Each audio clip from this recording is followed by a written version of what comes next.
Bir dakika içerisinde bağlanacak. Canlı yayındayız.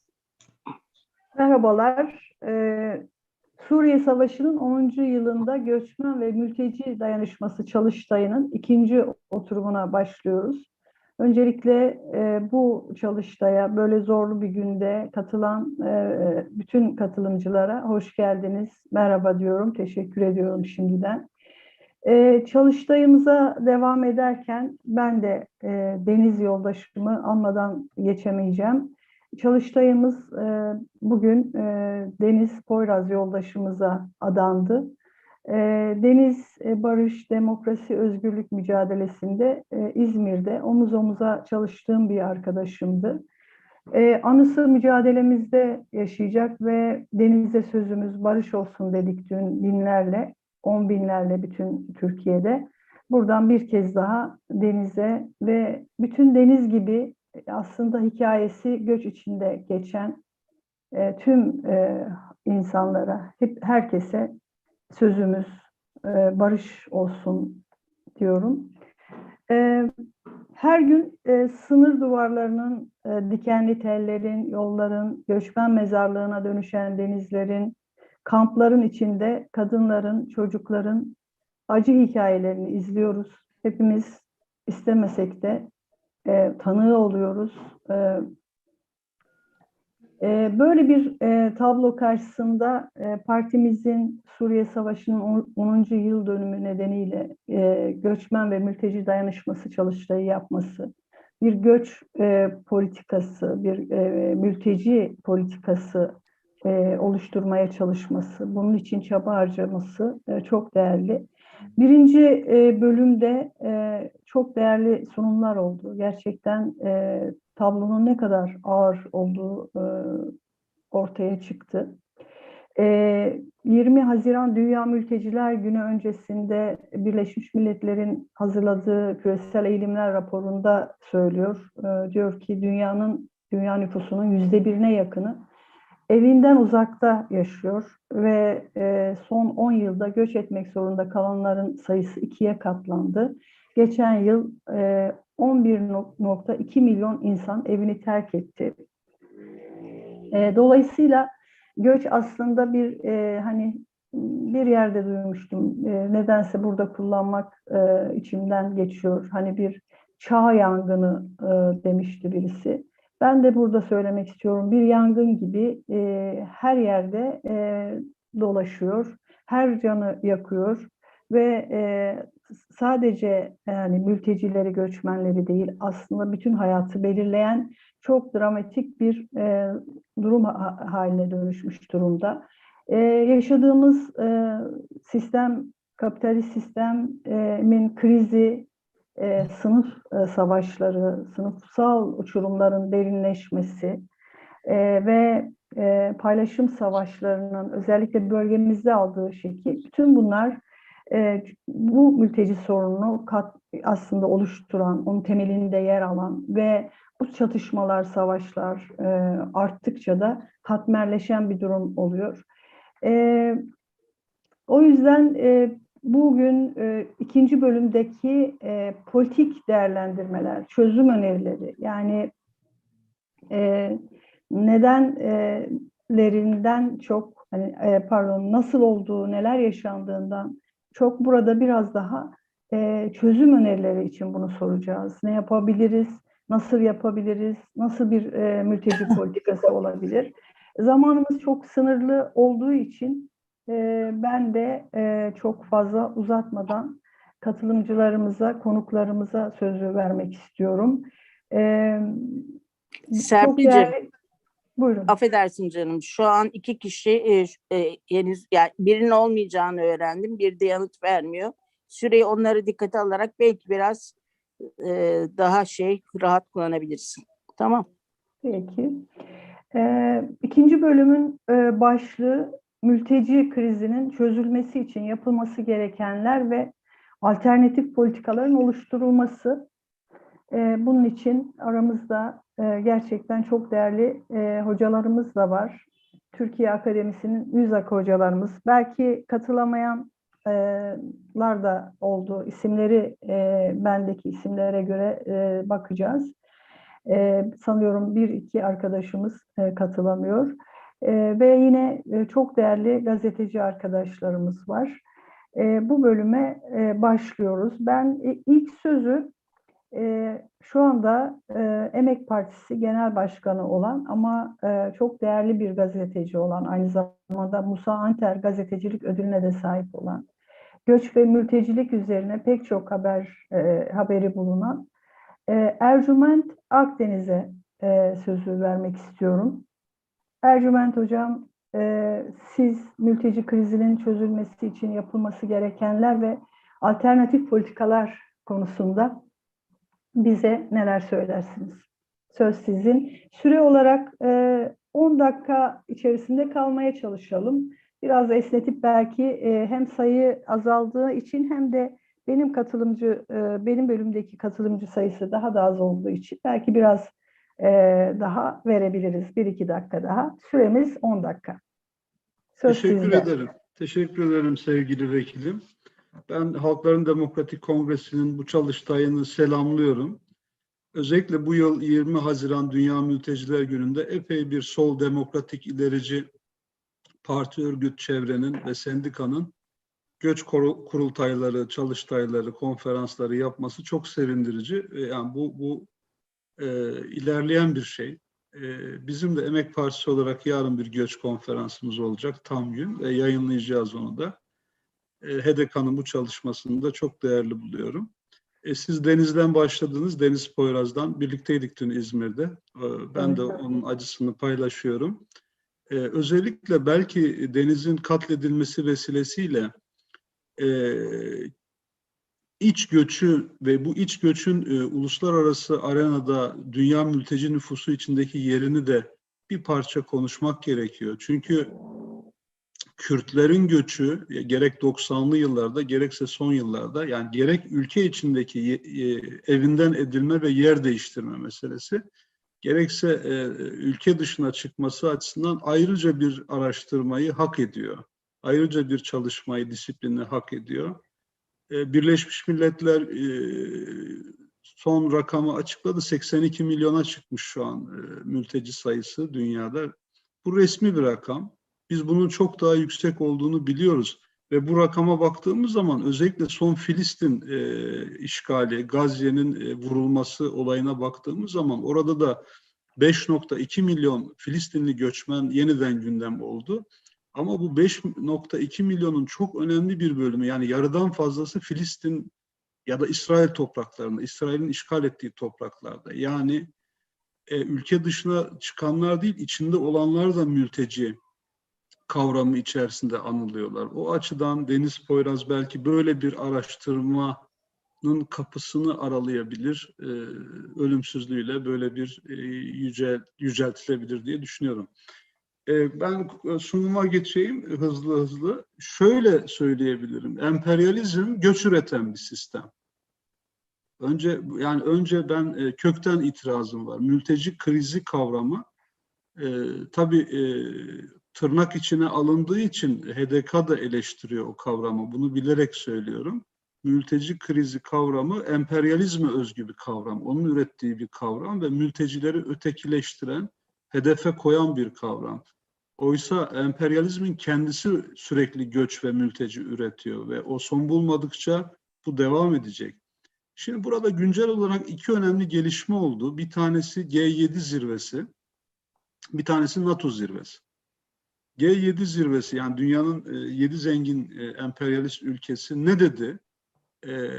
Bunlar pandemiden çıkıyoruz yavaş yavaş dediler ama sizi büyük bir fatura bekliyor dediler. Yani ekonomik olarak kemer sıkma politikaları, çalışma hayatında düşük ücret ve güvencesizlik geliyor bütün dünyada. Yani stratejiyi buradan kurdular ve ucuz iş gücü ihtiyacına ihtiyaç duyuyorlar. Sürdürülebilirlik dedikleri şey bu. Yani sistemi böyle sürdürüp kalkındıracaklar. Dolayısıyla göçmen emeğine duyulan ihtiyaç arttı. Yani daha çok göç istiyorlar, daha çok göçmen emekçi istiyorlar, güvencesiz emekçi istiyorlar. Bu önemli bir vurgudur. Geçmişi değil, geleceği konuşursak tablo daha iç açıcı değil. NATO zirvesine baktığımız zaman ise şunu görüyoruz. NATO zirvesi Çin ve Rusya üzerinden yeni bir güvenlik konsepti kuruyor. Ama muazzam bir silahlanma söz konusu. 2030'a kadar sürecek bir soğuk savaştan bahsediliyor ki bu bölgesel çatışma ve iç savaşların tırmanması demek. Ukrayna'dan, Karadeniz'den, Akdeniz ve Orta Doğu'ya kadar. Dolayısıyla burada bir de Afganistan faktörünü ekleyelim ki Türkiye'ye jandarmalık görevi veriliyor Afganistan'da. Afgan göçünün tırmanacağı anlaşılıyor. Türkiye şu an çok ciddi bir göç alıyor zaten oradan. Dolayısıyla daha çok sayıda ülkeden, bölgeden bir göçle karşı karşıyayız. Bu iki zirvenin sonuçlarını böyle okumak lazım. Dolayısıyla mülteci haklarını savunmanın ötesine geçip siyasal olarak da bu emperyalist zirvelere karşı tutum almak lazım. Hem bütün dünya halkları adına hem de mülteciler adına. Çünkü bu bir siyasal mücadele konusu. İkincisi, kapitalist merkezlere baktığımız zaman son yıllardaki stratejilerine ben şunu görüyorum. Kapitalist merkezler mülteci istemiyor, göçmen istiyor, göçmen işçi istiyor. Yani stratejiyi değiştirdiler. Özellikle son Avrupa Birliği Göç ve İltica Paktı da bunu söylüyor zaten. Çok ayrıntılı da inceleyip yazmıştım bunu. Bu pakt diyor ki kale Avrupa'yı savunmaya devam edeceğiz. Muazzam kaynaklar akıtıyorlar bunun için. Milyar avrolar akıtacaklar. Öyle görülüyor. Orduları güçlendirecekler sınırda göçmen mültecilere karşı. Ama bu Avrupa Birliği 2 tane göçmen deposu yaratmayı başardı. Bunlardan bir tanesi Türkiye. Türkiye modeli üzerinden de ikinci göçmen deposu Libya. Afrika göçünü durdurmak için.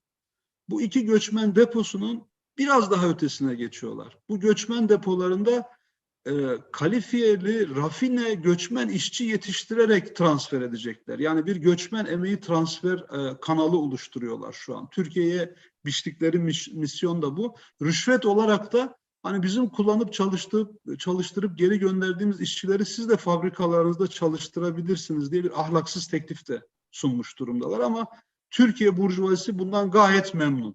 Yani burada bir itirazı yok. Ben toplam fotoğrafa baktığımda şunu görüyorum. Türkiye artık Avrupa Birliği'nin ve merkez kapitalist ülkelerin Bangladeş'i oldu, Kamboçya'sı oldu, Hindistan'ı oldu.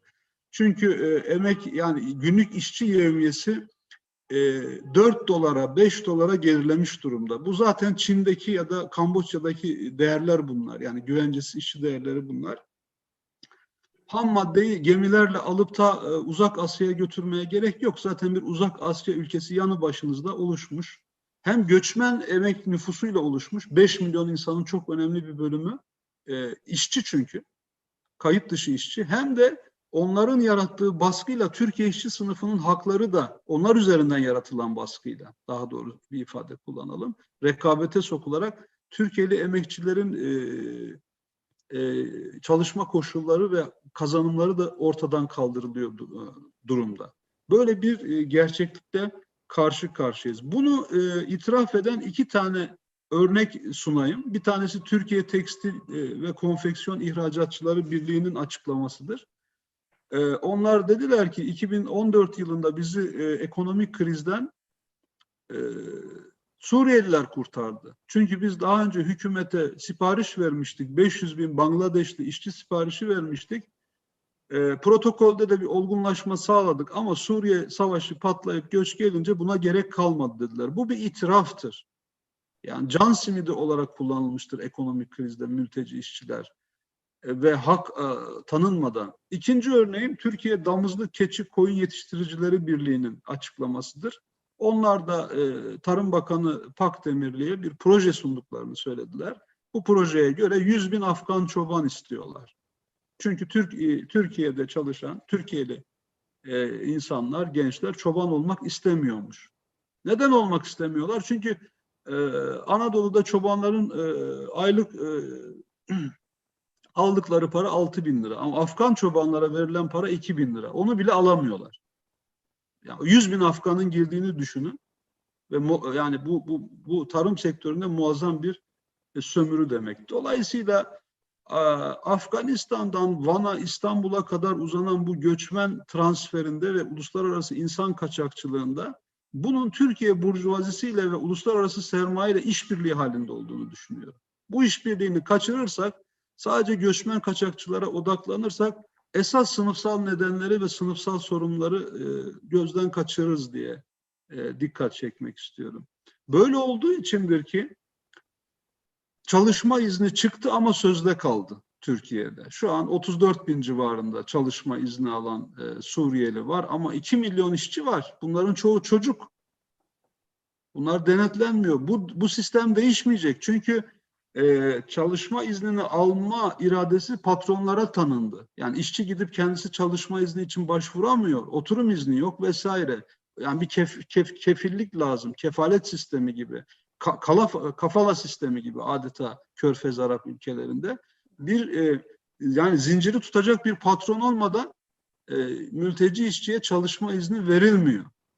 Bu böyle oldukça göstermelik kalacak. Bunun en acı tarafı tarımda köleliktir. Çünkü tarımda muafiyet belgesi verdiler. Böyle bir hak tanıdılar arazi sahiplerine ve patronlarına. Yani bir patron ya da bir arazi sahibi, toprak ağası 300 tane tarım işçisini alıp valiliğe giderse ve bir muafiyet belgesi verirse sigortasız çalıştırabiliyor aylarca. Bu modern kölelik yani. Bu zincirli kölelik. Bu ne anayasaya uygun ne uluslararası çalışma yasalarına uygun ama göz göre göre ve valiler eliyle yaptırılıyor. İşçi sağlığı ve iş güvenliği açısından verilen iş cinayeti rakamlarına baktığımızda da şunu görüyoruz. İstikrarlı bir biçimde mülteci işçilerin ölümleri toplam ölümler içerisinde artıyor. Bu da bir olguyu gösteriyor bize. O olgu nedir? O olgu şudur.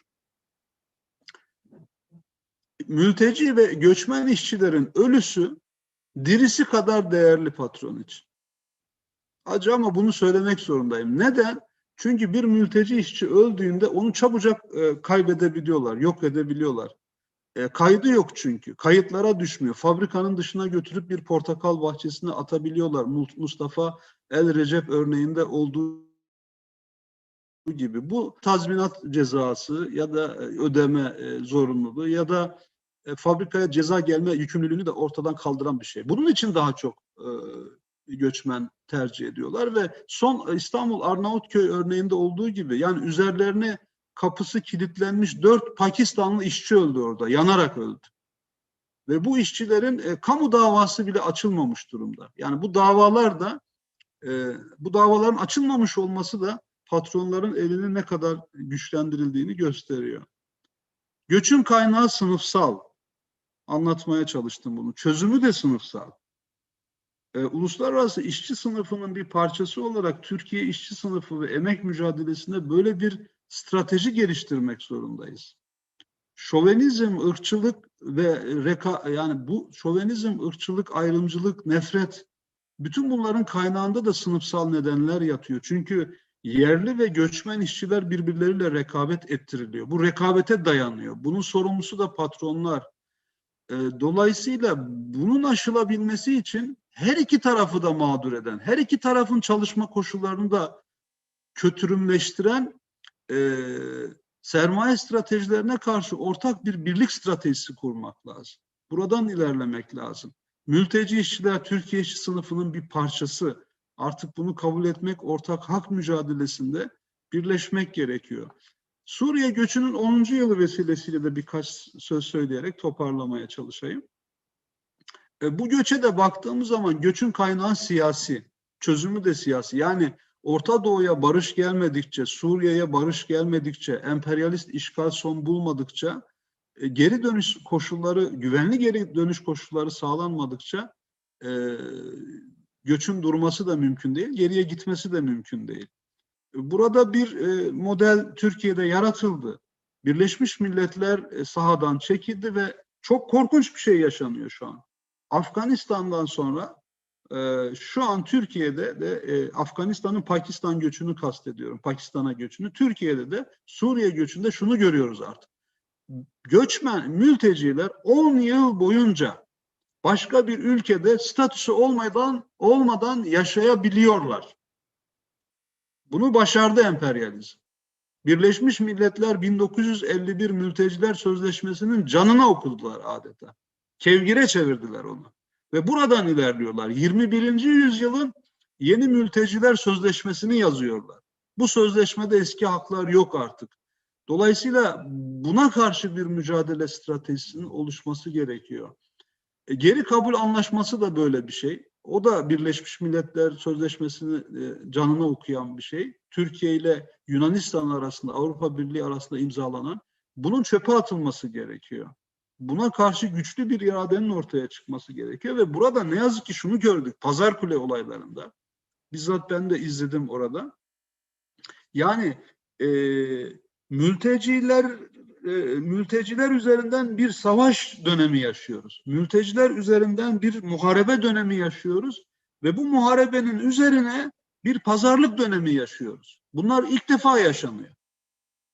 Yeni olgular bunlar. Yani pazarlık yapacaksanız mülteciler üzerinden siyasi, askeri ya da ekonomik önce bir muharebe çıkartmanız gerekiyor. Ey Avrupa açın kapıları diyorsunuz ama aslında mültecilerin gitmeyeceğini biliyorsunuz. Ötekiler de hemen kılıçları çekip sınır birliklerini devreye sokabiliyorlar. Arada ezilen, hatta hayatını kaybeden, ölen, kaybolan Meriç Şehri'de hala bulunamayan mülteciler var. Bu uluslararası bir savaş suçudur. Uluslararası bir, hadi savaş suçundan vazgeçtik, uluslararası bir suçtur. Bunlar ama böyle bir hukuksal norm görmediler. Bülent Hocam, toparlamaya çalışalım biraz. Evet. Tabii, Zamanımızdan dolayı. tabii. Ya birkaç o zaman küçük uyarılar yapayım. Ben defalarca bunu dile getirdim. Sağ olsun birkaç vekilimiz de mecliste dile getirdi. Sorum şu: Türkiye'de kaç tane kayıp mülteci çocuk var? Bu bilinmiyor. 2 yıldır, 3 yıldır soruyoruz, cevap yok.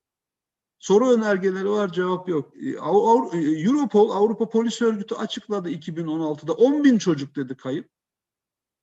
Ya Türkiye'de 4 milyon mülteci var yani bu rakam nedir yani? Ne İçişleri Bakanlığı'nın, ne Aile ve Sosyal Politikalar Bakanlığı'nın, ne Birleşmiş Milletler'in umurunda.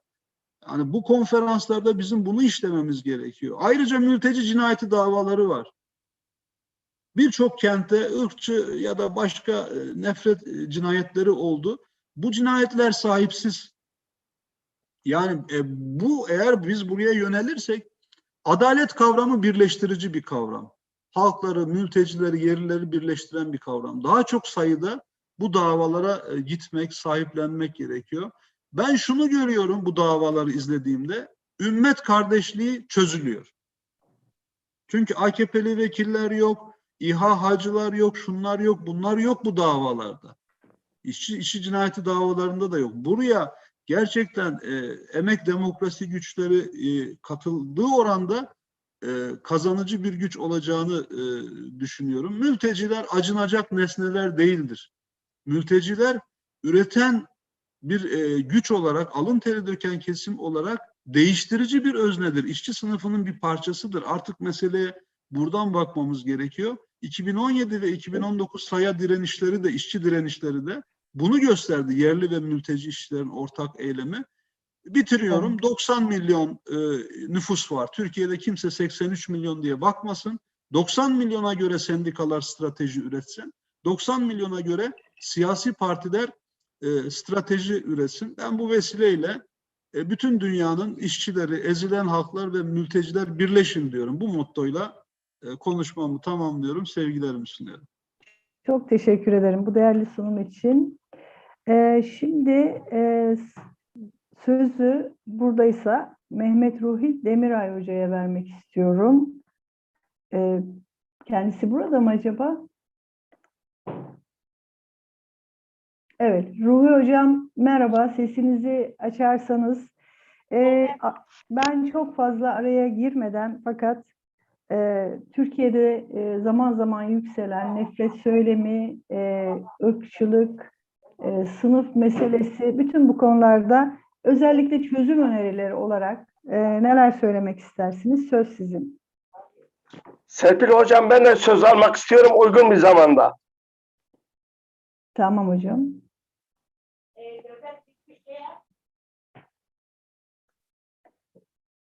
Ruhi Bey, sesiniz gelmiyor sizin.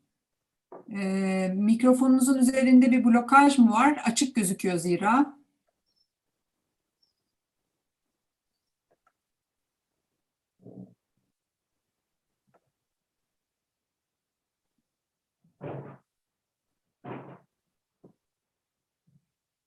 Uygulamaya izin vermesi gerekiyor galiba hocamızın. Bilgisayardan mı bağlanıyorsunuz? Mikrofonu kullanmaya izin vermek gibi bir seçenek sordu mu size?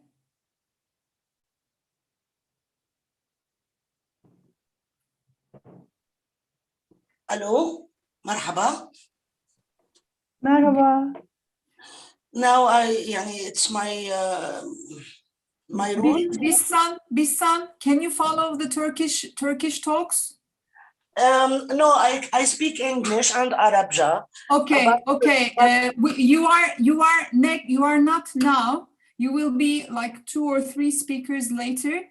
I will call your name when it's your turn or message to you. Will that be all right? Tamam. I sent the message about my case in chat room in Turkish, and Okay. when to come my role, I speak in Arabic or I speak in English. The translation my speech. Yeni bir bilgisayar bu. Arkadaşımın bilgisayarından bağlandım. Şey yapamıyorum. Audio ses Sizi duyuyoruz şu anda. bağlı. Şu an çözüldü Ruhi Bey. Ruhi Bey şu an çözüldü. Teşekkür ederim. Tamam. Buyurun Ruhi Hocam. Nilay Hoca ile konuşuyordum ben de. O aramış sağ olsun yardım etmek için. Tam başlayabilir miyim? Evet. Evet lütfen. Ya, 10 dakikanız var. Evet. 10 dakika içerisinde bitirmeye çalışacağım. Biraz geçebiliriz tabii. Evet. Ben de Deniz Poyraz'ı anmakla, ona yapılan katliamı kınamakla başlamak zorunda hissediyorum kendimi. Ona partinizde yapılan saldırı aslında bence bu memlekette demokrasi ve barış isteyen herkese yapılmış saldırı. Ve dolayısıyla demokrasi, barış isteyen herkesin beraberce karşı durması gereken bir durum diye düşünüyorum. Hepimizin başı sağ olsun bu şeyde. Ve unutmamalıyız, unutturmamalıyız diye düşünüyorum. Sonra da HDP'ye teşekkür etmek istiyorum. Tabii hani böyle bir konferansa, böyle bir çalıştaya beni çağırdığı için bu beni onur edici bir onur telakki ediyorum. İkincisi tabii bu mülteciler sorunu politik açıdan baktığınızda mayınlı alan, bu Türkiye'de özellikle oy getirmesi bir yana oy götürecek bir durum. Ve hani Miktat Hoca'nın da sabahki açılış konuşmasında söylediği gibi aslında mültecilere ilişkin bizim kurumsal ya da bireysel tavırlarımız aslında bizim için gerçek anlamda bir vicdan testi. Çünkü bu kazandırmayacağı açık olan bir şey, politik anlamda nema getirmeyecek bir şey. HDP'nin de bu anlamda gösterdiği duyarlılık, insani duyarlılık konusunda onlara teşekkür ediyorum. Üçüncüsü özür dilemek durumundayım. Ben hani bu bir çalıştay ve çalıştaya ben başından sonuna kadar katılmak ve tartışmalarda yer almak gerekiyor ama ben öngörülmeyen bir ailevi nedenle yaşadığım şehri terk etmek zorunda kaldım ve bir arkadaşımın ofisinden bağlanmak durumundayım şimdi. Konuştuktan sonra da ayrılmak zorunda kalacağım. Onun için affınızı istiyorum ama umarım başka bir çalıştayınızda baştan sona katılıp tartışmalara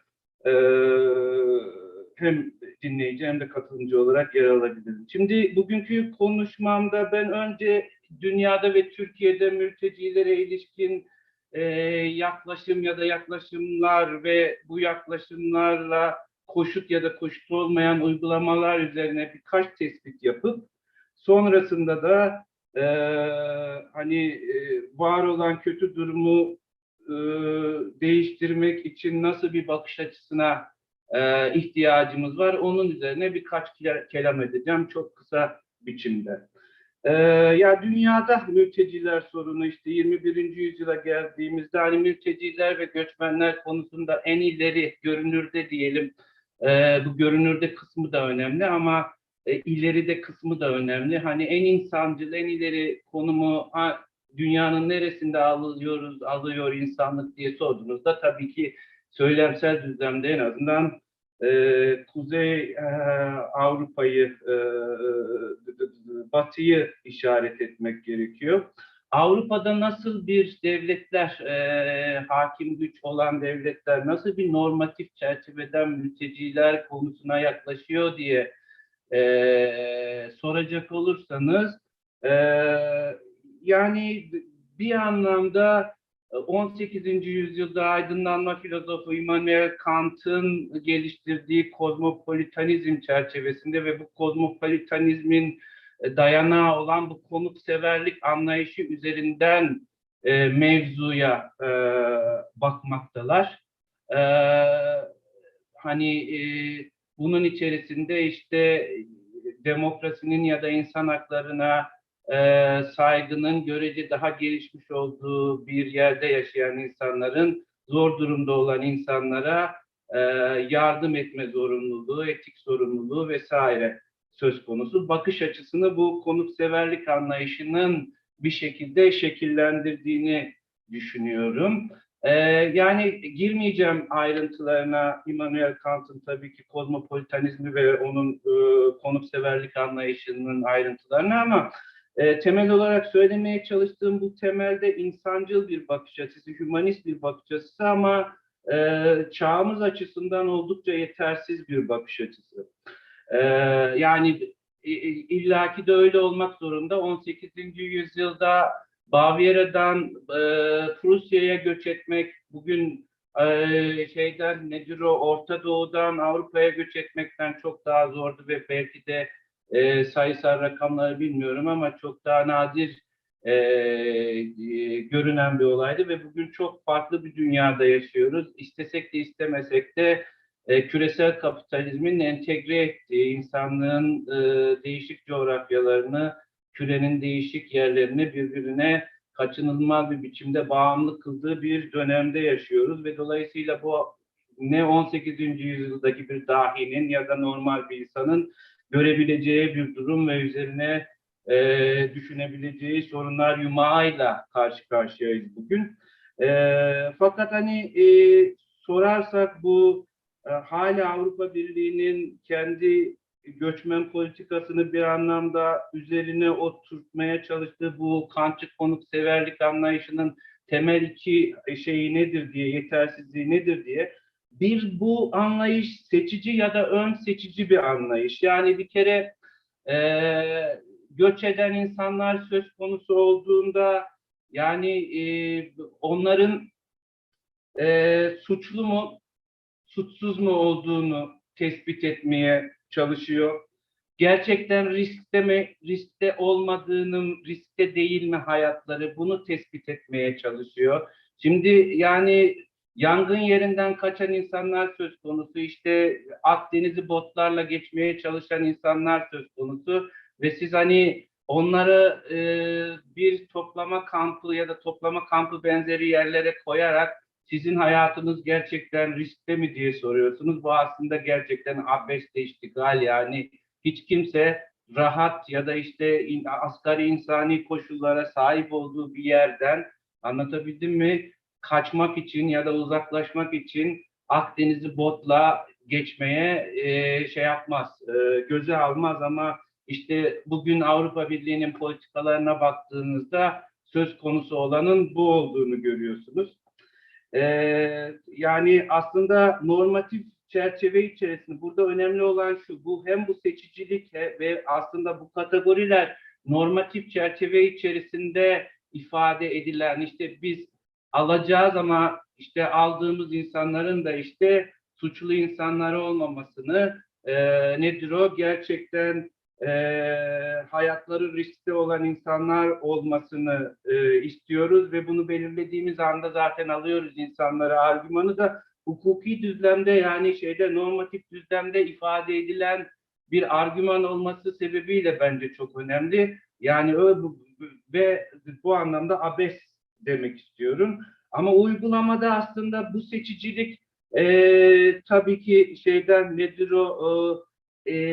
göçmenleri almak zorunda kalsak dahi içlerinden en eğitimlileri, en çabuk entegre edebileceklerimizi ve bizim işimize en yarayacak olanları alalım mantığının uygulamada çalıştığı ve aslında bir sürü göçmenin de dışarıda bırakılması için mazeret teşkil eden kriterler oluyor. Bu insancıl bakış açısının işte bu konukseverlik üzerine dayalı klasik insancıl bakış açısının birinci sorunu diye düşünüyorum şimdiye kadar anlattıklarım. İkincisi ve daha önemlisi gene içinde yaşadığımız dünyanın niteliğiyle ilgili bir şey.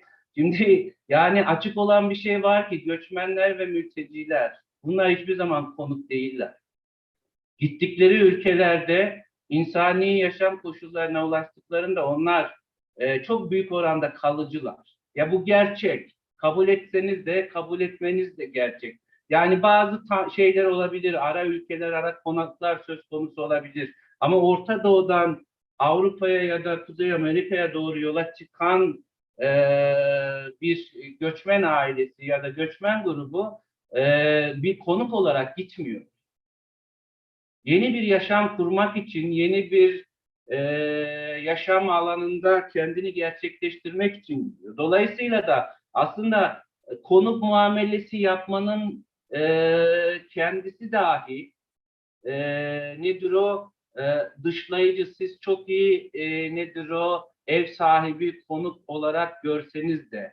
Şimdi belki bununla bağlantılı, bu ikinci durumla bağlantılı, belki ayrıyeten üçüncü bir madde olarak ele alınması gereken bir yetersizlikte, yani göçmenlere karşı ya da işte mültecilere karşı, mülteciler için, göçmenler için en iyi politikaları, tırnak içerisinde söylüyorum, en ehvenişer politikaları uygulayan ülkelere baktığınızda dahi şöyle bir sorun söz konusu. Yani insanlık sorunu olarak göçmenler bizim ülkemize, memleketimize geliyor. Onların ihtiyaçları var. Nedir bu ihtiyaçlar? Yaşam ihtiyacı, sağlık ihtiyacı, eğitim ihtiyacı, işte kültürel ve sosyal adaptasyon vesaire. Biz bunları karşılayalım türünden programlar uygulayan ülkeler söz konusu. Özellikle Kuzey Avrupa ülkelerinde. Ama bunlarda dahi en temel eksiklik ya da büyük bir boşluk, hiç kimse kolay kolay siyasal adaptasyondan bahsetmiyor. En başarılı örneklerinde dahi dünyada işte mülteciler konusunda, sığınmacılar konusunda en duyarlı olan ülkelere gidip işte orada mülteci olarak kabul gören şanslı, tırnak içerisinde söylüyorum, görece şanslı grubu bile göz önüne aldığınızda bu grubun orta vadede ya da bir kuşak içerisinde ulaşabileceği en yüksek nokta o ülkede pasif vatandaş olma statüsüne ulaşması. Dilini öğrenirse, kültürüne kendini adapte edebilirse. Ama ya aktif vatandaş statüsüne geçebilmesi, gerçekten hani bir demokrasinin sadece kurallarına riayet eden değil, aynı zamanda hakların ne olduğunu, kuralların ne olduğunu tartışan, konuşan ve bunları içinde yaşadığı diğer toplum üyeleriyle ortak bir biçimde belirleyen birisi olma statüsüne erişebilmesi için en şanslı şeylerde bile nedir o? Koşullarda bile 3-4 jenerasyon gerekiyor. Dolayısıyla da hani günümüzdeki en ileri versiyonlarına bile baktığımızda insanlığın geldiği aşamada nedir o? Mülteciler hiçbir zaman aktif vatandaş olma statüsüne haiz olacak insanlar, kişiler ve gruplar olarak ele alınıp değerlendirilmiyor. Ama gerçekte bence insan onuruna yaraşır bir yaşam ancak bir insanın sadece işte iyi muamele görmesi değil, temel ihtiyaçlarını karşılaması değil, aynı zamanda yaşadığı toplumun eşit ve özgür bir üyesi olarak yaşadığı toplumun kaderine, ortak kaderinde söz sahibi olmasıyla mümkün. Bu böyle bir perspektif mülteciler ve şeyler açısından, göçmenler açısından dünyanın hiçbir yerinde söz konusu değil diye düşünüyorum. Şimdi bize geleyim, tabii yani bizde bir normatif çerçeve olduğunu söylemek gerçekten çok zor. Bizde safi retorikten başka hiçbir şey görmüyorum. İşte Türkiye'nin gerçekten de hani milyonlarca mülteciyi ya da göçmeni barındırıyor olması söz konusu. Ama baktığımızda işte nasıl bir anlayış var bunun arkasında diye, işte iktidar sahiplerinin retorikleri var ve hani bir sistematik bir anlayış, hani onları bu ülkenin, bu memleketin özgür ve hani onurlu yaşayan insanları yapacak bir anlayış hiçbir biçimde söz konusu değil. Hani bazı durumlarda bir tür Türk devletinin tırnak içerisinde yüce gönüllülüğünden bahsediliyor. İşte bazen bu söylem iyiden iyiye işte gelen şeylerin nedir o sığınmacıların, göçmenlerin ve mültecilerin işte büyük oranda Müslüman olmasından dolayı işte ümmetçi bir anlayışla, ümmetçi bir retorikle sunuluyor. Ama her halükarda biliyoruz ki biz ya da nedir o hani gerçekleri doğru biçimde algılama kapasitesi olan ve hani bunları biraz takip eden her bireyin yani anlamakta zorluk çekmeyeceği şey şu ki aslında Türkiye'de iktidar sahipleri bu toprakların altında ve üstünde yaşayan ya da bulunmakta olan her şeye yaptıkları muameleyi bu göçmen insanlara da yapıyorlar ve onları bir rant objesi olarak aslında Toparlayalım hocam. Evet. düşünüyorlar. Dolayısıyla bizdeki normatif çerçeveden bahsetmek bile mümkün değil. Ben nasıl bir normatif çerçeveden hareket toparlıyorum? Hareketli sorusu sorulduğunda yani politik bir alternatif nasıl olmalı diye sorulursa eğer iki noktanın altını çizmek isterim. Birincisi bu Evet. her şeyden önemlisi Hannah Arendt'in bu İkinci Dünya Savaşı sırasında yazdığı nedir o Yahudilerin düştüğü duruma yönelik olarak bir tespiti çok önemli. Hiç kimse temel bir hakka sahip olmadan diğer haklara sahip olamıyor. Bu da haklara sahip olma hakkı.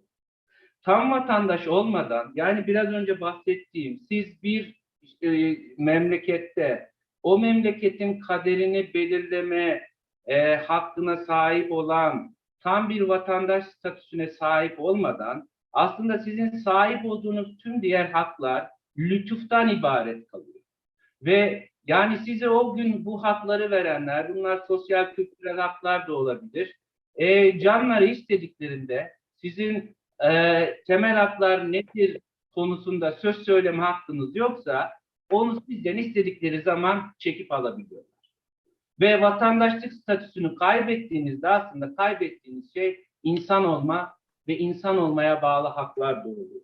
Dolayısıyla da biz mültecilerin ve göçmenlerin durumunu düşünürken bunu çözecek bir perspektifin, bir normatif perspektifin bunları tam vatandaş, aktif vatandaş yapmaya yönelik bir perspektif olduğunu bir tarafıyla koymak durumundayız. İkinci söylemek, bitirmek istediğim şey, Evet. hukuki ve kurumsal çerçeve hiçbir zaman yeterli değil. Bir toplumda ayrımcılığın ve dışlamanın hukuksal ve kurumsal çerçevede de gerçekleştiği durumlar söz konusu ama orası sorunsuz olduğunda dahi toplumsal kültürel hayatın kendisinden kaynaklı. Oradan üreyen dışlama ve ayrımcılık söz konusu. Dolayısıyla da aslında sorun sadece göçmenlerin ve sığınmacıların içinde yaşadıkları toplumlara adaptasyonu değil, aynı zamanda da ev sahibi toplumların genelinin bir anlamda eğitilmesi bu anlamda. Onların kendilerini bu yeni duruma adapte edebilmelerini sağlamak. Bunun bir insan hakları sorunu olduğunu, o insanlarla artık beraber yaşayacaklarını ve o insanları da artık kendi toplumlarının eşit ve özgür bireyleri ve onların ait olduğu grubu da onun meşru bir unsur olarak görmelerini sağlayacak bir anlayışa ulaşmaları için bence onların da bu anlamda eğitilmesi, tırnak içerisinde bilinçlendirilmesi diyelim gerekmekte diye düşünüyorum. Teşekkür ediyorum. Hocam, özür dilerim. Dediğim gibi ayrılmak zorundayım. Size çok güzel sunuşlar ve Değerli katkılarınız için çok teşekkürler. Çok sağ olun. ben çok teşekkür ederim. İyi günler dilerim. Sağ olun. Şimdi eğer mümkün olursa şöyle bir şey yapmak istiyorum. Hediye Levent gazeteci, değerli gazeteci Hediye Levent'i bu araya almak istiyorum. Çünkü biraz daha hani vekalet savaşları, Suriye'deki işte bu çatışmalı ortam, dünyadaki bu paylaşım savaşının göçe yansıları ve buradan bir politik olarak nasıl bir bakış açısı ve nasıl çözüm önerileri geliştirilebilir? Oradan bir açılım yapıp daha sonra diğer katılımcılarımıza, konuşmacılarımıza dönmek istiyorum. Hediye Levent arkadaşımız burada mı? Evet, buradayım. burada. Merhaba tekrar bu Hediye arada. Hocam merhaba. Söz sizin. Hiç zaman geçirmeden 10 dakika biraz kayabiliyoruz. 10-15 dakikada toparlarsanız çok sevinirim. Evet. Şimdi bu programı izleyen herkes az çok Suriye dahil bölgedeki gelişmeleri takip ediyor. Bu nedenle hani Suriye'deki savaş böyle başladı, böyle şöyle de devam etti diye tekrar anlatmak istemiyorum vakitten tasarruf etmek amacıyla. Daha çok şu kısmına gelmek istiyorum. Şimdi bir vekalet savaşı Suriye dahil olmak üzere bölgeyi kasıp kavurdu. Burası doğru. İkincisi hali hazırda devam eden bir göç akını var. Biraz önceki katılımcılar zaten detaylı bir şekilde aktardılar. İnsanın, göçmenin ya da işte savaşlardan doğrudan mağdur olan insanların gerçekten kelimenin tam anlamıyla umursanmadığı, böyle insanlık dışı, insani politikaların sadece hani söylemde kaldığı çok vahşi bir süreç yaşanıyor. 10 yıldır neredeyse. Bütün coğrafyadan bahsedecek olursak sadece Suriye'de değil, Libya'da da aynı şey söz konusu, Irak'ta da, hatta Lübnan, Ürdün gibi, Mısır gibi ülkelerde de. Diğer taraftan 10 yıl boyunca tamam bir taraftan devam eden çok vahşi bir vekalet savaşı var. Sahada işte binlerce, bütün coğrafyadan bahsediyorum. Sadece Suriye'de mesela 2013-2014'te 1100'e yakın Birleşmiş Milletler'in değerlendirmelerine göre silahlı grup vardı. Yani böylesi bir hani mahşeri bir ortamda hani yüz binlerce insanın hayatını kaybettiğini biliyoruz, kaybolduğunu biliyoruz. Daha toplu mezarların açılmasına başlanmadığı, IŞİD gibi, El-Kaide gibi çok vahşi yapıların hani taş üstünde taş bırakmadığı, hayatlarını mahvettiği süreçleri de yaşadık. Peki 10 yıllık süreçte hani bu vekalet savaşının, bu güç savaşının, büyük ülkelerin, büyük güçlerin bölgesel mücadelesinin bir küçücük bir parçası olarak hani insana dair bir politika geliştirdiğini gördük mü? Hayır, görmedik. İş daha da kötüye gidiyor. Bunu da belirtmek gerekiyor. Geçtiğimiz 10 yılda o yaşanan ağır travma, o işte ne bileyim 10 binlerce insan, 100 binlerce insan hayatını kaybetti, milyonlarca insan ülke içinde yer değiştirdi, milyonlarcası başka ülkelere göç etti. Yine milyonlarcası mezarsız bir şekilde Akdeniz'de yatıyor. Belki işte dağlık arazilerden geçmeye çalışırken kayboldular. Vahşi hayvanlar tarafından katledildiler. Organ ticareti sebebiyle kayıp çocuklardan bahsetti mesela Ercüment Bey. Bu da yine dikkat çekilmesi gereken, üstüne düşünülmesi gereken bir meseledir. Sadece Türkiye'de değil, Yunanistan'da, İtalya'da, Almanya'da kayıp göçmen çocukların sayısı 40 binden fazla olduğu söyleniyor ki o da kesin rakamlar değil yani. Diğer tarafta işte fuhuşa zorlanan genç erkekler ve genç kadınlar var. Bunlar da yine 10 binlere tekabül ediyor. Bunun dışında bölgede yani bu göçmenlerle ilgili kısım, bir de göçmenlerden çok da iyi durumda olmayan, yani ülkesinde kalmaya devam eden insanların durumları var. Bütün bu vekalet savaşı hani devam ediyor ve yani daha da devam edecek, durum daha da kötüleşecek diyoruz ya. Bu süreçte 10 yılın ardından hala insani duruma dair bir politika, bir adım, herhangi bir ülkeden, büyük güçlerden bahsediyorum, bir niyet, böyle bir şey de ortaya çıkmış değil. Yani işte uluslararası yardım ajansları var, çeşitli ülkelerin ajansları var, Birleşmiş Milletler var. Ne yaptığı belli olmayan Türkiye'ye bir kısım Türkiye menşeli yardım dernekleri var.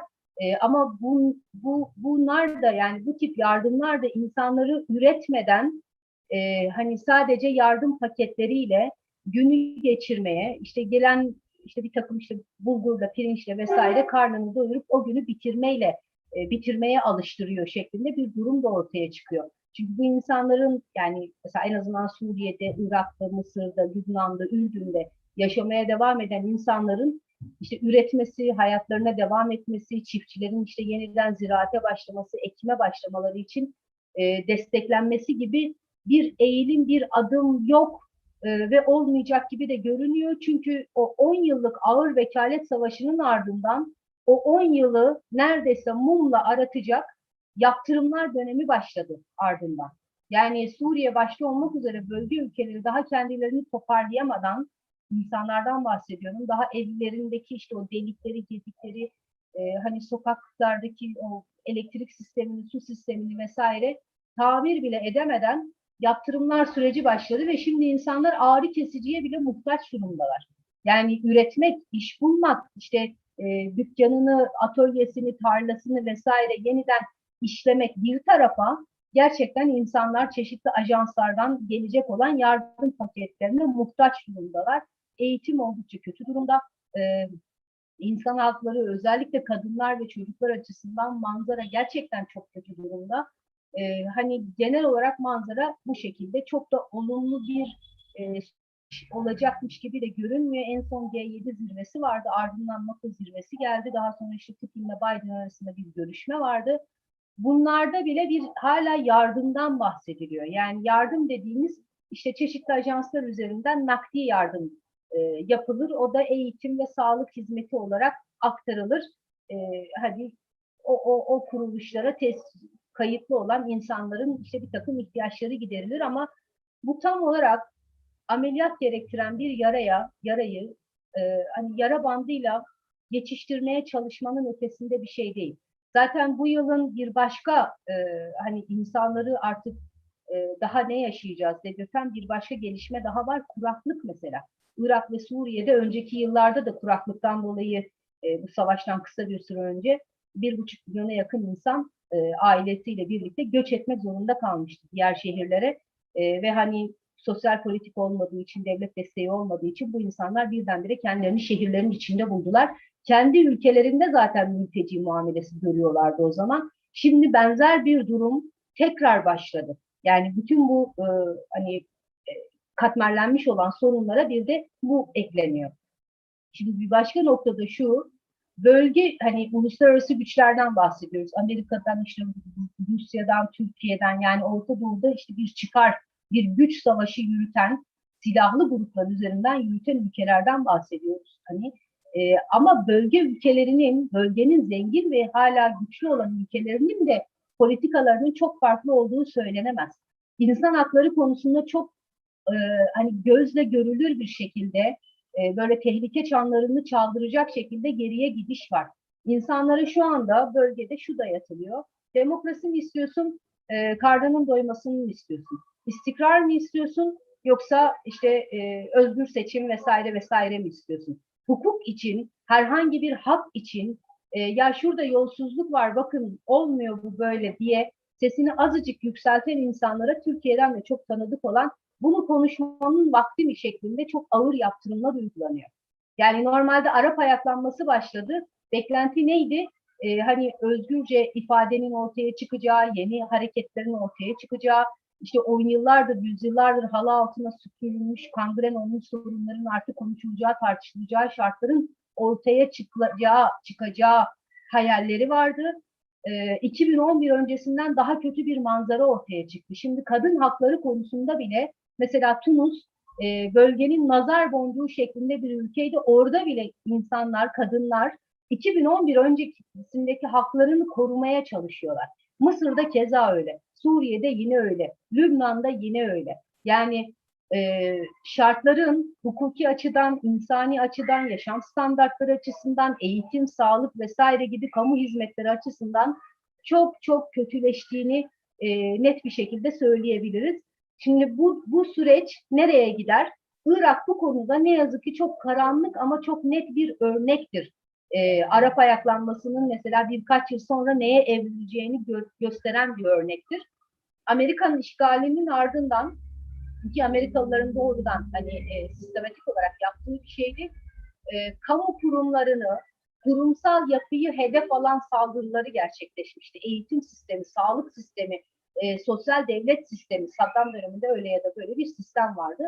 Bütün bu sistemler parça parça oldu ve milyonlarca insan eğitim alamadı. Sağlık hizmetlerinden faydalanamadı. Bir süre sonra ne yazık ki sadece başımın üstünde bir çatı olsun, karnım doysun şeklinde böyle çok temel ihtiyaçları öncelikli gören, bir ötekiyle ilgilenmeyen nesiller ortaya çıktı. Ve evrile IŞİD'e katılan milyonlar, yüz binlerce gence dönüştü ve bölge ülkelerindeki genel duruma bakacak olursak, hani Kuzey Afrika dahil olmak üzere aslında radikal örgütlere eğilimi olan, her an katılabilecek kadar hani kaybedecek bir şeyi olmayan milyonlarca gence tekabül ediyor bu aslında. Yani önümüzdeki yıllarda bu Arap ayaklanmasının eğer bu şekilde hani politika üretilmezse, hani özellikle eğitim, sağlık, hukuki yapı vesaire insan hakları konularında düzelme konusunda adımlar atılmazsa Irak modeline, Irak'a bakarak nereye evrileceğini görebiliriz. Şimdi süreyi aştım mı bir kontrol edeyim. Evet, Biraz daha devam edebiliriz. Birkaç dakika bu daha. konuda bir şey daha eklemek istiyorum. Benden önceki katılımcılar çok güzel anlattılar ama bir gazeteci olarak belirtmem gereken bir şey var. Kendi çevremdeki insanlardan da hala benzer yorumlar, benzer tepkiler alıyorum mülteciler, göçmenler konusunda. Bu konuda siyasi hareketlere, sivil toplum örgütlerine, gazetecilere, basına çok büyük iş düşüyor. Yani hala bizde mesela işte ne bileyim fenomen olmuş, işte sosyal medyada yüz binlerce, milyonlarca takipçisi olan gazeteciler bile açıkça nefret suçu sayılabilecek ifadeleri yazabiliyorlar, paylaşabiliyorlar. Ve bu tarz durumlarda ne yazık ki Türkiye'de de ciddi bir ekonomik kriz var ve Türkiye yabancıyla yaşamaya alışkın bir ülke değil. Zaten bir mülteci politikası, mülteci anlayışı bile yok. Suriyeliler gelmeye başladıktan sonra Türkiye'deki Afgan, İranlı diğer mülteciler görünür olmaya başladılar. Sokağa indiğinizde bu tarz tek cümlelik nefret söylemleri bir ailenin katledilmesine sebep olabilir. Yani yukarıdan aşağıya nasıl etki edeceği belli olmayabilir. Türkiye'nin acilen nefret suçlarını suç kapsamına alan ve sınırlarını kesin olarak hani sınırları kesin olarak belirtilmiş yasal düzenlemelere ihtiyacı var şu anda diye düşünüyorum. Çünkü önümüzdeki yıllarda Arap dünyasındaki bu durum, kaotik yapı, kaotik şartlar kısa sürede düzelecek gibi görünmüyor. Diğer taraftan Türkiye dahil olmak üzere çeşitli ülkelere böbreğini satarak, hayatını ortaya koyarak, bütün riskleri göze alarak giden insanlar sadece karnını doyurmak için değil, iyi bir hayat, insanca yaşam şartları için göç edip gidiyorlar.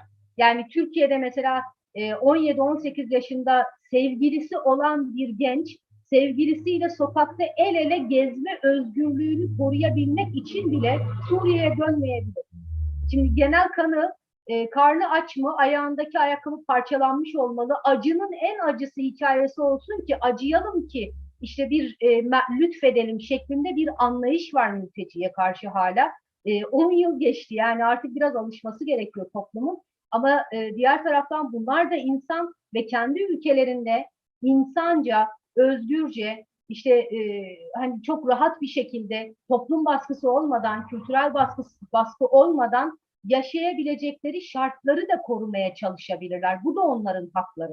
Bu tarz şeylerin de sık sık vurgulanması gerekiyor ya da toplumun buna nasıl alıştırılması gerekiyor bilemiyorum ama bir gazeteci olarak en azından insanların tepkilerinden yola çıkarak söyleyeyim.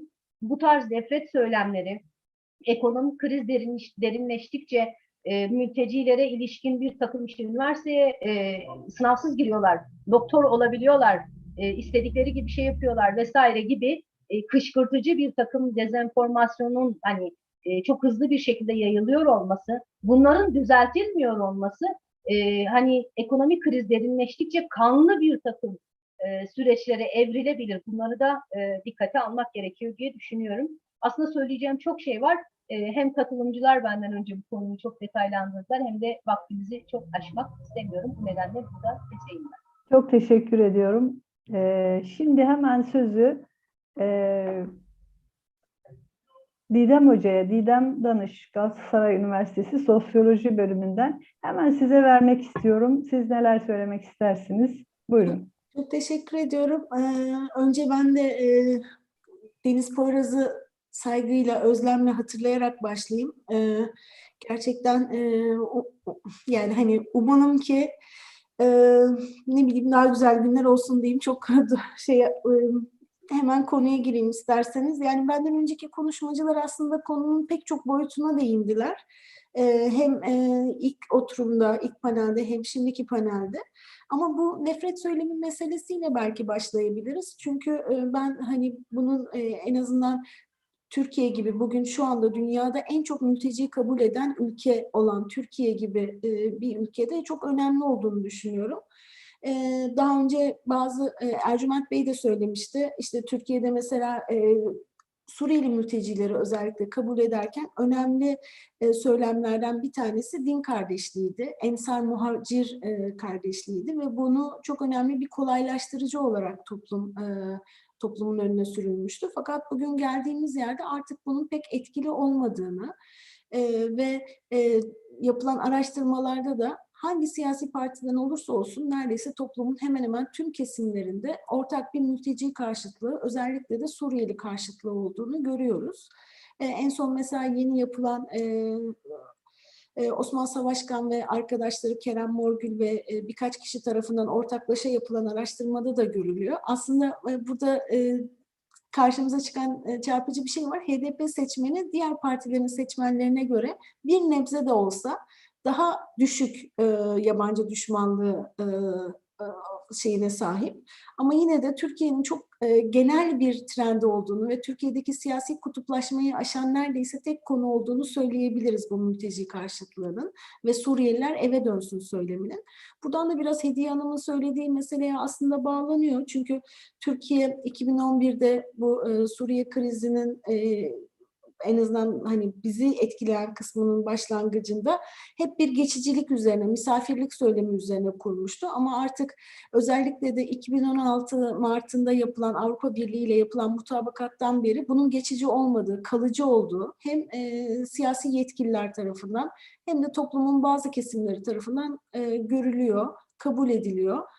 Bazı kesimler için tabii bu çok kabul edilmesi bir durum olmadığı için orada da nefret söylemi, ayrımcılık, hatta ırkçılığa varan tepkilerin ortaya çıktığını görüyoruz. Ben bu konuya çok girmeyeyim çünkü benden sonra Cenk Saraçoğlu arkadaşımız, sosyolog, uzun uzun bu meseleye değinecek ama bir bağlantı yapmak için en azından böyle gireyim dedim. Şimdi ben çok hani İç göçle de bağlantılandırarak birkaç şey söylemek istiyorum. Bir kere hani göç dediğimiz şey en başta değişim demek. Yani göç hem göçmenlerin hayatında hem gittikleri ülkelerdeki toplumlarda hem de geride bıraktıkları toplumlarda çok önemli değişimleri tetikliyor. Ve göç zaman zaman yoksulluktan kaynaklı olsa da bazen de yoksulluktan çıkma stratejisi olarak da önemli bir role sahip. Tabii burada hemen aklıma Afganlar geliyor. Afganistan bugün mesela dünyanın en büyük yıkımlarından birini yaşayan ülke. Çok uzun yıllardır. Ve bu yoksulluktan çıkmanın en önemli çıkış stratejilerinden bir tanesi aslında başka ülkelere gidip orada gurbetçilik yapmak, yani çalışmak. Bizim aslında belki daha ufak ölçekte ülke içi göçler örneğinde 1960'lı 70'li yıllarda Türkiye'de çok gördüğümüz şeyin bugün artık küresel ölçekte yaşandığını görüyoruz. Tabii gurbetçilik sınırları aştığı zaman, yani insanlar daha iyi bir yaşam kurmak, belki geride kalan aile fertleri için maddi destek kazanabilmek ve gönderebilmek için ülke sınırlarını aştıkları zaman karşılarına çıkan aslında en büyük mesele yasal statü meselesi oluyor. Yani bugün uluslararası göçmenlerden bahsettiğimiz anda bana gelene kadar pek çok konuşmacının da söylediği gibi aslında bu kağıtsızlık durumu, yani yasal olarak kayıtlı olamama, dolayısıyla sosyal haklardan ve güvencelerden mahrum olma durumu çok ciddi eşitsizlikler ve sömürüye açık bir ortamın ortaya çıkmasına sebep oluyor. Burada tabii bir de hani zorunlu göç önemli bir parantez ama ben böyle çok net zorunlu göç ve gönüllü göç gibi komik bir ayrım yapmak istemiyorum. Komik diyorum çünkü artık çok da anlamı olmadığını biliyoruz. Ama mesela Türkiye'de bizim hani hemen şu anda karşılaştırma yapabileceğimiz çok önemli iki örnek var değil mi? Bir tanesi 90'lı yıllar boyunca Kürt zorunlu göçü, Türkiye'de ülke içindeki bu zorunlu göç bize çok ciddi bir yoksullaşma etkisi yarattığını gösterdi. En azından ilk dönemde, bu göçün ilk döneminde. Çünkü gene bu alanda çalışan sosyolog hocalarımızın söylediği gibi bir köysüz köylü göçüydü bu. Yani insanlar o kırsaldan desteklerini alamadan bir anlamda köylerini terk etmek zorunda kaldılar. Ve bu onların göçün özellikle ilk yılları boyunca daha da yoksullaşmasına sebep oldu. Bir de bugünkü Suriyeli mülteciler örneğinde bugün yaşanan zorunlu göçe bakabiliriz. Burada da aslında bir yoksullaşma kesinlikle yaşandı beraberinde ama aynı zamanda geleceğe dair bir umut en azından Türkiye'de belki de bir nebze de olsa geçerli olduğunu söyleyebiliyoruz. Şimdi dünyadaki hani küresel yoksullar bir anlamda daha iyi bir hayat için göç yollarına düşerken, başka ülkelere sığınmaya çalışırken Batı ülkelerinde de yani bu göçün hedef ülkelerinde de giderek yabancı düşmanlığının yükseldiğini, işte bunun siyasetini yapan partilerin giderek oylarını arttırdığını görüyoruz. Türkiye'de biraz önce söylediğim gibi belki toplum düzleminde önemli bir mülteci karşıtlığı olsa da siyasi partiler düzleminde henüz Avrupa'daki kadar diyelim güçlü bir göçmen karşıtlığını siyasi ana söylemi yapmış parti görmüyoruz. Çünkü mesela İsveç'teki işte İsveç Demokratları, Avusturya'daki Özgürlükler Partisi, Fransa'daki işte Milliyetçi Cephe veya Almanya'daki işte Almanya için Alternatif Partisi bu siyasi partilerin temel siyasi kampanyası, argümanları aslında hep yabancı düşmanlığı fikri üzerine kurulu ve buradan besleniyor. Ama hani biliyoruz ki hem göçe hem de göçmenlere yönelik tepkiler aslında yapısal sorunlarla çok yakından alakalı. Ercüment Bey'in deminki konuşmasında çok detaylı bir şekilde anlattığı gibi yani Batı dünyası ve genel olarak sermaye kesimi dünyanın farklı yerlerinde ucuz ve esnek, sömürülmeye müsait bir iş gücü istiyor. Dolayısıyla da bunun sağlanabilmesi olabildiğince aslında sosyal haklardan mahrum bir işçi potansiyelinin ortada olmasını gerektiriyor. Yani aslında talep edilen şey mülteci değil, göçmen olarak karşımıza çıkıyor.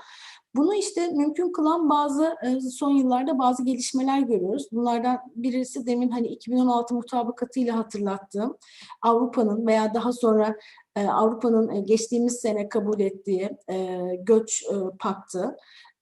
Veya gene Amerika'da, Avrupa'da kabul edilen çeşitli politikalar. Bunların hepsi Avrupa ülkelerinin artık mülteci kabul etmemek için olabildiğince dışsallaştırma politikasının, hatta benim ifademle taşeronlaştırma politikasının son sürat devam ettiğini ve güçlendiğini gösteriyor.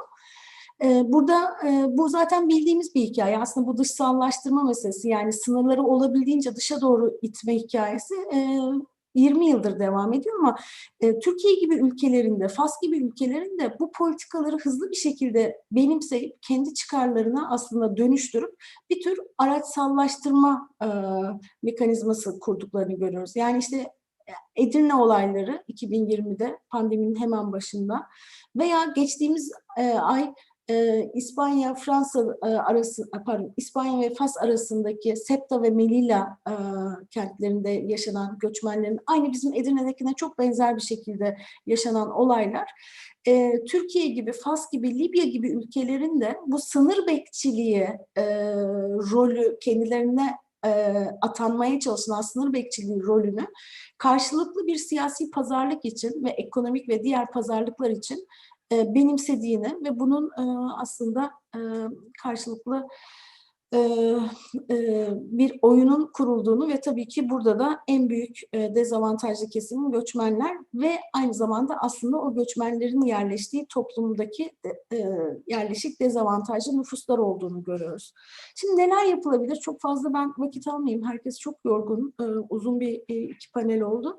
Birincisi bir kere uluslararası toplum için söylenebilecek bazı şeyler var. Ben burada hani bugün göç bugün başlamadı, bugün bitmeyecek ve biliyoruz ki giderek de artarak devam edecek. Yani hem küresel siyasetteki gelişmeler hem biraz önce bahsedildiği gibi iklim krizi yeni göç hareketlerinin artarak devam edeceğini bize gösteriyor. Dolayısıyla ben böyle bir küresel olgu karşısında bir kere küresel dayanışmanın şart olduğuna inanıyorum. Yani bunu bugün aslında yeni teknolojilerle kurabileceğimizi de gördük. Mesela evet Avrupa'nın göç politikalarını sonuna kadar eleştiriyoruz ama unutmayalım ki Avrupa'da çok güçlü göçmen haklarını savunan örgütler, girişimler, dayanışma ağları da var. Onlarla deneyim paylaşımı, güç birliği yoluna gitmemiz gerektiğine inanıyorum. Türkiye'deki yetkililere, yani Türkiye'deki otoritelere baktığımız zaman bir kere şunu yapabiliriz. Yani bu toplantı da o yüzden çok değerli. Siyasi partiler, özellikle hükümetin göçmenlerin yasallaşmasına imkan verecek yeni düzenlemeler yapması için bence ısrarcı olması gerekiyor. Çünkü demin konuştuk işte güvencesiz çalışma, kayıt dışılık, kağıtsızlık, emek piyasasında çok ciddi bir çatışma ve rekabet ortamı yaratıyor. Bunun da aslında yolu bir kere herkesin formel yani kayıtlı çalışma imkanına kavuşması. Mesela şu anda 2016 yılından beri geçerlilik yürürlükte olan yabancıların çalışma izninde yapılacak ufak değişiklikler yapılabilirse eğer, yani göçmenin çalışma iznine başvurmak için kendisinin bu süreci başlatmasıyla ilgili bir küçücük değişiklik aslında göçmenlerin patronlarına bağımlı olma durumlarını ortadan kaldıracak. O yüzden bu tarz yasal bazı göçmenlerin yasallaşmasını kolaylaştıracak düzenlemeler için siyasi partilerin baskı yapması, ısrarcı olması etkili olabilir. Bir diğer mesele aslında göçmenler arasındaki farklılıkları da unutmamamız gerekiyor. Yani tabii çok kısa bir konuşma, hızlı konuşuyoruz ama işte kadınlar, çocuklar, engelliler, yaşlılar, farklı toplumsal cinsiyet yönelimlerinde olanlar. Dolayısıyla göçmen ve mülteciler de tıpkı yerleşik toplumlar gibi içinde çok ciddi çeşitlilik barındıran ve buna bağlı olarak da farklı ihtiyaçları, farklı öncelikleri olan gruplar. Bu farklılıkların da kale alınması ve onların böyle bir yekpare grup gibi tek tipleştirilmemesi gerekiyor. Gene bizim ulusal ölçekte yapabileceğimiz önemli şeylerden birisi belki yerel partnerler bulmak. Yani nasıl uluslararası küresel alanda bir küresel dayanışma örmemiz gerekiyorsa ulusal ve yerel ölçekte de başta bence yerel yönetimler, belediyeler, İkincisi de sendikaların artık nihayet umarım daha bu konuyla ilgili olmasını sağlayacak yöntemler kurmamız gerekiyor. Ve son olarak da gene yerelde tabanda dayanışmayı örgütleyebileceğimiz sivil inisiyatiflerin, ağların güçlendirilmesi gerekiyor.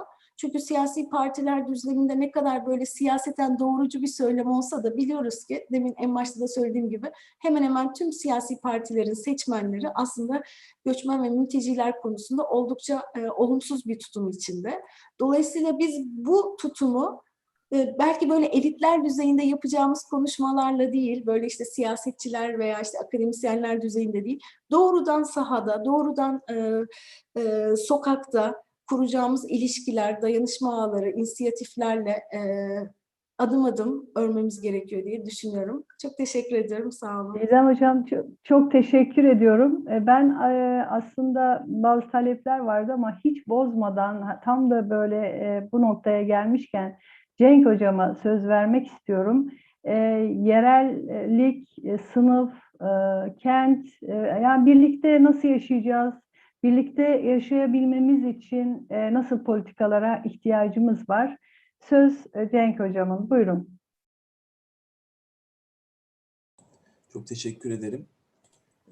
Serpil hocam beni unutmuyorsun değil mi? Selahattin Güvenç. Evet, sizi aldım. Buyurun Cenk Hocam. Merhabalar. Öncelikle ben de 2 gün önce gerçekleştirilen saldırıyı kınıyorum.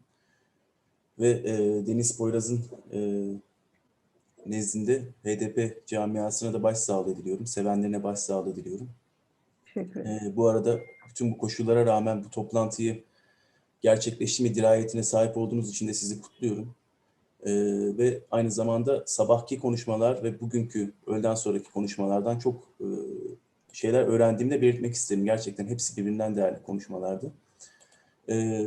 Ben aslında biraz Didem'in bıraktığı yerden devam edeceğim. Temel olarak konum bu Suriyeli karşıtlığının, Suriyeli düşmanlığının Türkiye'de yaygın bir şekilde kendisini gösteren bu düşmanlığın kaynakları ve bunun karşısında ne yapılmalı konusuna dair bir takım önermelerde bulunmaya çalışacağım.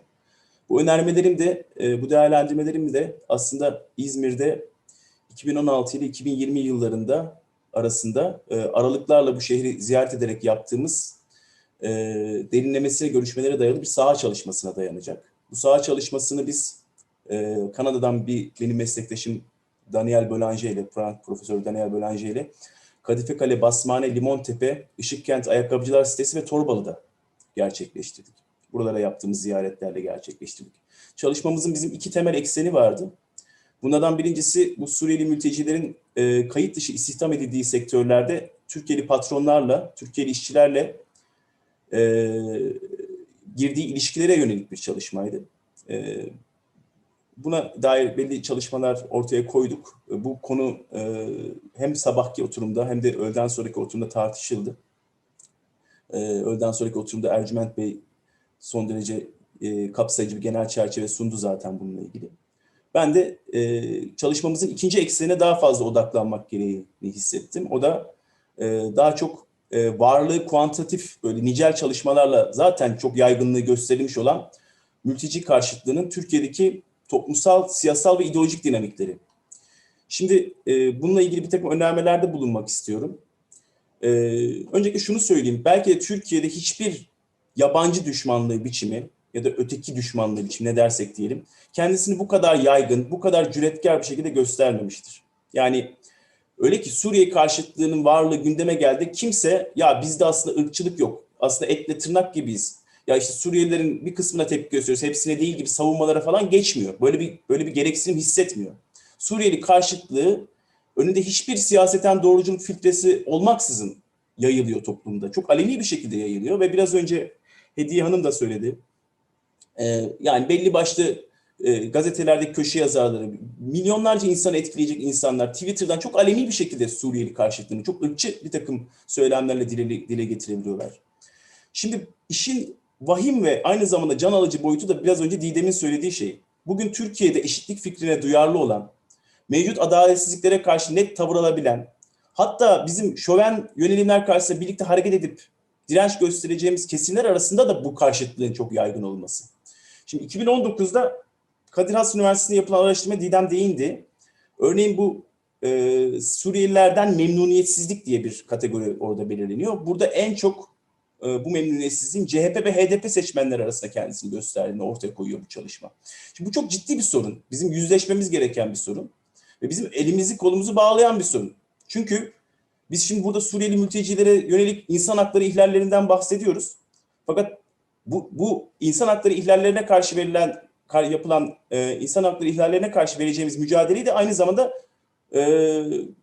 birlikte yürüteceğimiz insanlar olması gerekiyor. Kolektif mücadele yürütmemiz gerekiyor ama baktığımızda beraber hareket edeceğimiz kesimler arasında Suriyeli mülteci karşıtlığı çok yaygın. O zaman bu bizim elimizi kolumuzu bağlayan bir durum ve bununla gerçekten yüzleşerek ilerlememiz gerekiyor diye düşünüyorum. Peki ama bunu yaparken bu meseleye nasıl bakmalıyız? Onu bir öncelikle ortaya koymak lazım. Şimdi öncelikle şöyle başlamamız gerekiyor. Bence Suriyeli karşıtlığının muhalif kesimlerde bile bu kadar açıkça yaygın olması, bu karşıtlığı, Suriye düşmanlığını Türkiye'deki diğer ırkçılık biçimlerinden nitelikçe biraz farklı olduğu anlamına geliyor. Farklı bir bağlama yerleştirmemiz gerektiğini aslında ifade ediyor. Yani mesela işe öncelikle bazı indirgemelerden uzaklaşarak başlamak gerektiğini düşünüyorum. Şöyle ki biz Suriyeli karşıtlığını örneğin Türkiye toplumunun daha kuruluşundan itibaren zihnine işlenmiş bir ötekiye yönelik bir ulusal hıncın tezahürü olarak göremeyiz. Bundan kaçınmak gerekir. Yani böyle buna indirgeyemeyiz daha doğrusu. Bunun etkileri Suriyeli düşmanlığında yer alabilir ama Suriyeli düşmanlığı bundan ibaret bir şey değil. Çünkü mesela böyle yaptığımızda mülteci düşmanlığının, göçmen düşmanlığının global bir olgu olduğunu da inkar etmiş oluruz birazcık. Sanki sadece Türkiye'ye özgü bir şeymiş gibi. Halbuki bu meselenin küresel ölçekte ortak bir takım şeyleri var, kaynakları var. Bir de şöyle bir şey, biz bir de böyle baktığımızda yani Suriyeli düşmanlığı sadece Türk ulusal kimliğine sinmiş bir ötekileşmenin sonucu olarak gördüğümüzde bu kez şunu anlayamayız. Madem öyle neden aynı ulusal tek tipçi ulusal kimliği mağdur olan Kürtler ve Aleviler arasında Suriyeli karşıtlığı neden bu kadar yaygın? Bunu açıklayamayız. Yani bir de şöyle bir şey var. Eğer böyle görürsek siyaseten de elimiz kolumuz bağlanır. Çünkü eğer ortada böyle her fırsatta yüzeye çıkmaya meyilli bir ırkçı şey varsa psikemizde Türkiye toplumunun bu her bulduğu fırsatta ortaya çıkıyorsa ve çok yaygınlaşıyorsa o zaman bize yapacak bir şey kalmaz. O zaman sadece topluma bir ahlak ve vicdan çağrısı yapmaktan başka elimizde bir şey kalmaz. Halbuki Türkiye'deki Suriyeli karşıtlığının bir nesnel zemini var, nesnel koşulları var. Bununla yüzleşmek, bununla birazcık cebelleşmemiz gerekiyor diye düşünüyorum. Şimdi öncelikle bu muhalif kesimler üzerindeki Suriyeli karşıtlığının kaynaklarına bakalım. Nedir diye. Şimdi öncelikle şunu söyleyeyim. Bu karşıtlık tek bir biçimde ortaya çıkmıyor. Pek çok veçesi var. Pek çok görünümü var. Fakat ortak bir hissiyat var Suriyeli karşıtlığı kesimler arasında. O da şu. Bu kesimler AKP döneminde ortaya çıktığı ya da yoğunlaştığı düşünülen kaybediyor olma duygusunun alameti olarak Suriyelileri görüyorlar. Yani örnek vereyim. Uzun süredir zaten düşük ücretle çalışmakta olan bir tekstil işçisi ücretine 5 yıldır zam yapılmıyor olmasının sorumlusu olarak patronu değil Suriyeli işçiyi görüyor. Yani bir kaybetme hissinin, duygusunun sorumlusu olarak Suriyeli işaret ediyor. Ya da başka bir kesimden uzun zamandır yaşadığı şehirde mahallenin kamusal mekanında eskisi gibi kendisini güvenli ve rahat hissedemeyen, kendisini ifade edemeyen bir genç kadın bu hissettiği o yeri kaybetme duygusunun alameti olarak komşusu yerine mahallesine yerleşmiş bir Suriyeli aileyi sorumlu görüyor. Başka bir örnek böyle siyasal iktidarın bu İslamcı milliyetçi anlayışı, İslamcı millet anlayışı karşısında devletin artık kendisini temsil etmediğini düşünen, bu Türkiye toplumunu bir arada tutan bağların kopma noktasına geldiğine yakınan bir emekli memur diyelim mesela. Bunun en önemli göstergesi olarak işte her gün alışveriş yaptığı sokaktaki bir Arapça tabelaların olduğu dükkanı gösteriyor. Diyor ki Suriyeliler işte. Yani Suriyeliler AKP döneminde yaşanılan kayıpların birer göstergesi. Hatta daha ötesinde siyasal iktidar ve onun destekçilerin oluşturduğu listenin kazananlar listesinin bir parçası olarak görülüyor toplumda. Yani Suriyeliler kazandıkça biz kaybediyoruz diye bir algı yerleşiyor. Ve zaten sosyal medyada da biraz önce de bahsedildi konuşmalarda her gün başka birinin devreye sokulduğu bir Suriyelilerin yaşadığı ayrıcalıklara dair söylentiler var. Ve burada bu söylentilerle de iyice bu algı pekişiyor. Sanki bir şeyler Türkiye'li yurttaşların elinden alınıyor ve Suriyelilere aktarılıyor. Şimdi bu Suriyelilere atfedilen ayrıcalıklar birer şehir efsanesi elbette. Fakat bu efsanelerin alıcısı ve taşıyıcısı olan kesimlerin yaşadığı biraz önce bahsettiğimiz ekonomik kayıplar, mekansal kayıp, bu sembolik kayıplar şehir hayatının bir gerçeği. Bunlar bir gerçek. Yani bu bahsettiğimiz kesimlerdeki kaybetme duygusu gerçek temellere dayanıyor. Yani gerçekten de aynı iş yerinde kendisini rakip olarak Suriyeli gören bir Türkiye'li işçi gerçekten de uzun zamandır ekonomik olarak kaybediyor. Patronu karşısında hızla gücünü yitiriyor. Pazarlık gücünü yitiriyor. Fakat bu durum elbette yanı başındaki kendisini yarı ücretine çalışan Suriyeli işçiden değil, bu her krizi fırsata çevirmekte yetenekli olan patronlardan kaynaklanıyor. Mahallesini ve şehrini eskisi gibi kendisine ait bir yer gibi görmeyen ve bunun için Suriyelileri suçlayan bir genç gerçekten de kamusal bir alanlarını kaybediyor şehir içerisinde. Fakat bu Suriyeli mültecilerden kaynaklanmıyor. Nereden kaynaklanıyor? Bütün toplumdaki, kentteki müşterek alanları toplumsal olarak çoraklaştıran sermaye devlet ortaklığından kaynaklanıyor. Ve bahsettiğimiz emekli memur, inanç ve kimlik farklılıklarını aşan bir yurttaşlık duygusundan mahrum kalıyor. Gerçekten bunu kaybettiğini hissediyor. Fakat bu durum dediğimiz gibi Suriyeli mültecilerden kaynaklanmıyor. Bu daha çok bir düşmanlaştırmayı bir yönetim stratejisi haline getiren, birlikte yaşamaya temel oluşturacak ortak değerleri inşa edemeyen, var olanları aşındıran bu tahrikkar bir egemen ideolojiden kaynaklanıyor. Şimdi bu yönüyle baktığımızda Suriyeli mülteci karşıtlığı aslında hem Suriyeli mültecileri depolitize ediyor hem de bizzat bu karşıtlığa sahip olan muhalif kesimleri depolitize ediyor. Çünkü bu karşıtlık Suriyeliler üzerine çok büyük bir baskı uyandırdığı için, baskı yarattığı için onların kendi haklarını, kendi siyasal anlamda da taleplerini ortaya koyabilecekleri bir özne olma durumundan uzaklaştırıyor. Fakat aynı zamanda Suriyeli karşıtı kesimleri de depolitize ediyor. Çünkü onlar bahsedilen bu kayıpların peşinden gitmeye yönelik, yani toplumdaki mevcut eşitsizlikleri üreten bu hiyerarşik düzene dair tepkilerini gerçekten bunun kaynaklarına yönelik değil, aslında ondan müzdarip olan başka, onun kendilerinin altındaki kesimlere yönlendiriyorlar ve böyle bir depolitizasyon süreci yaşıyorlar. Yani Suriyeli mülteci meselesi Türkiye'de aynı zamanda Türkiye'li yurttaşların da bir depolitizasyonunu içeriyor. Aslında Suriyeli mülteci meselesi üzerinden Türkiye halkı da yönetiliyor. Suriyeli mülteciler yönetilirken aynı zamanda ideolojik anlamda Türkiye'li yurttaşlar da disipline ediliyor, yönetiliyorlar. Şimdi bu halde, yani bu noktada Türkiye'deki Suriyeli karşıtlığı, bunun kaynakları Suriyeli sığınmacıların ülkeye gelmesinden çok önceki zamanlara da dayanan bir kaybetme hissiyle iç içe geçmiş durumda. Yaygınlığı bununla birazcık ilişkili bir şey. Ve bu kaybetme hissinin gerçek ve nesnel temelleri var. Suriyeli karşıtlığını, ben ırkçı saldırı yapanlardan falan bahsetmiyorum. Onlarla muamele tabii ki çok bambaşka olmalı ama Suriyeli karşıtlığını en inatçı şekilde benimseyen kesimler ilginç bir şekilde aynı zamanda Türkiye'deki siyasal, ideolojik ve iktisadi çelişkilerden en fazla etkilenen kesimler. Şimdi bu noktayı göz önünde bulundurmadan Suriyeli karşıtlık konusunda ne yapacağımızı da tam olarak stratejik olarak belirleyemeyiz gibi geliyor bana. Ne yapmak lazım? Bana kalırsa bu Suriyeli karşıtlığının yaygın olduğu özellikle muhalif kesimler içerisindeki insanlarla köprüleri atmamalıyız. Bu kayıpların, bu yaşanılan kaybetme hissinin asıl kaynaklarını sürekli hatırlatmalıyız ve bu kaynakların, bu kaybın esas kaynaklarına yönelik ortak bir mücadeleyi, zeminini kurmak için çalışmalıyız. Yani bence bu ortak siyasal mücadele içerisinde bu mülteci karşıtlığı, düşmanlığı aşılabilir. Bir vicdani ve etik çağrıyla sınırlı kalarak bu yapılamaz. Bu kayıplarla yönelik olarak mültecileri de içeren, gerekirse çok zor bir şey olsa bile bir mücadelenin içerisinde bu Suriyeli karşıtlığı, mülteci karşıtlığının çözülebileceğini düşünüyorum.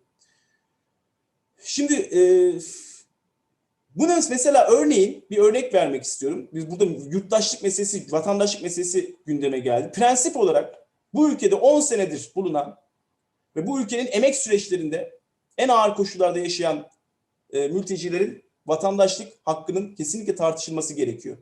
Fakat onların statüsüne ve yurttaşlığa dair tavrın ne olması gerektiğini tartışırken en nihayetinde yurttaşlığın bu statüye sahip olan yerli halk içinde sosyal ve siyasal boyutlarla tartışılması gerekiyor. Çünkü şunu kabul etmemiz gerekiyor. Türkiye'de yerli halkın yurttaşlık hakları da sosyal ve siyasal boyutlarla aşılmış durumda.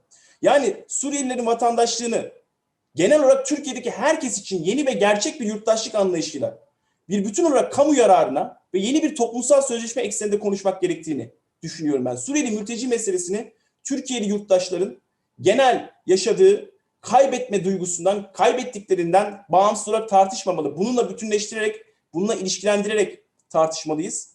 Ve toplumdaki bahsedilen bu kayıp duygusuna seslenmeden, onu örgütlemeden de mülteci meselesinde, özellikle bu ırkçılık meselesinde bir adım atamayız. Yani anlamlı bir mesafe kat edemeyiz gibi geliyor bana. Bu kadar söyleyeceklerim. Çok teşekkür ediyorum.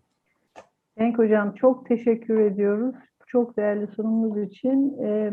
Şimdi şunu teyit edelim. Yücel Demirer hocamız ve Güven Bakırezen hocamız burada değil galiba. Doğru, doğru. Tamam. Bissan'da sıra. Sanıyorum Türkçesi çok zayıf. İsterseniz onu İngilizceyle ben uyarayım. Olur mu? Peki. Tamam. Merhaba. Tamam. Bissan, now it's Now your I turn. speak with Merhaba. May I ask you, are you going to present us the paper that you have submitted earlier? Yeah, لا, I speak about the all paper in 5 minutes, okay? Can you speak in English so Yeah. that maybe I can assist you? Yeah, I will try to speak English. Okay. Hello, everyone. I want to introduce myself to you. I am a Palestinian refugee from a family that has survived the killing, destruction, and Israel massacres since 1948 to Egypt. I was born in Beirut, then went out again during the Israel destruction of the Palestinian campus. There is in 1985 to Egypt as well. Just a moment. Yeah. I will translate up to this point. Bissan, just a moment. Can you One minute. I sent the translation in Turkish in a chat meeting. Okay. You Yes. can, Now I see. Okay. yeah. We can to read or we can to write about my speech. İsterseniz buradan devam edelim. Kenardaki chat bölümünden okuyalım. Daha rahatlatmaz mı? Evet. Sanırım öyle daha. Evet. Böylece I contain. Yormamış oluruz arkadaşlar. Yes, Bissan, please continue. Sorry. Okay. I lived in Egypt and worked until 2020 when I was arrested and deported from Egypt to Turkey. I am a life story of what the Palestinian refugee suffers from as he does not have protection from any party in the United Nations in the country, such as Egypt and Iraq and Libya and Turkish. On the pretext that Palestinians are affiliated with UNRWA, and this is not true. UNRWA only serves the occupied terrorists and Jordan and Syria and Lebanon only. Also, all countries have signed the UNHCR agreement. They don't abide by it and violate it without any accountability or protection for us.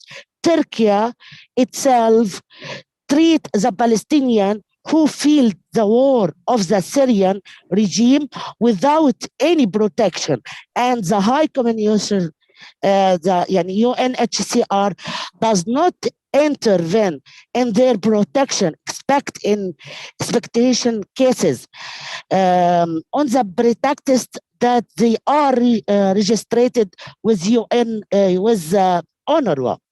In fact, UNRWA must be held accountable for its failure to protect Palestinian refugees, and the UNHCR must bear its responsibility to protect them until they are restored to other countries.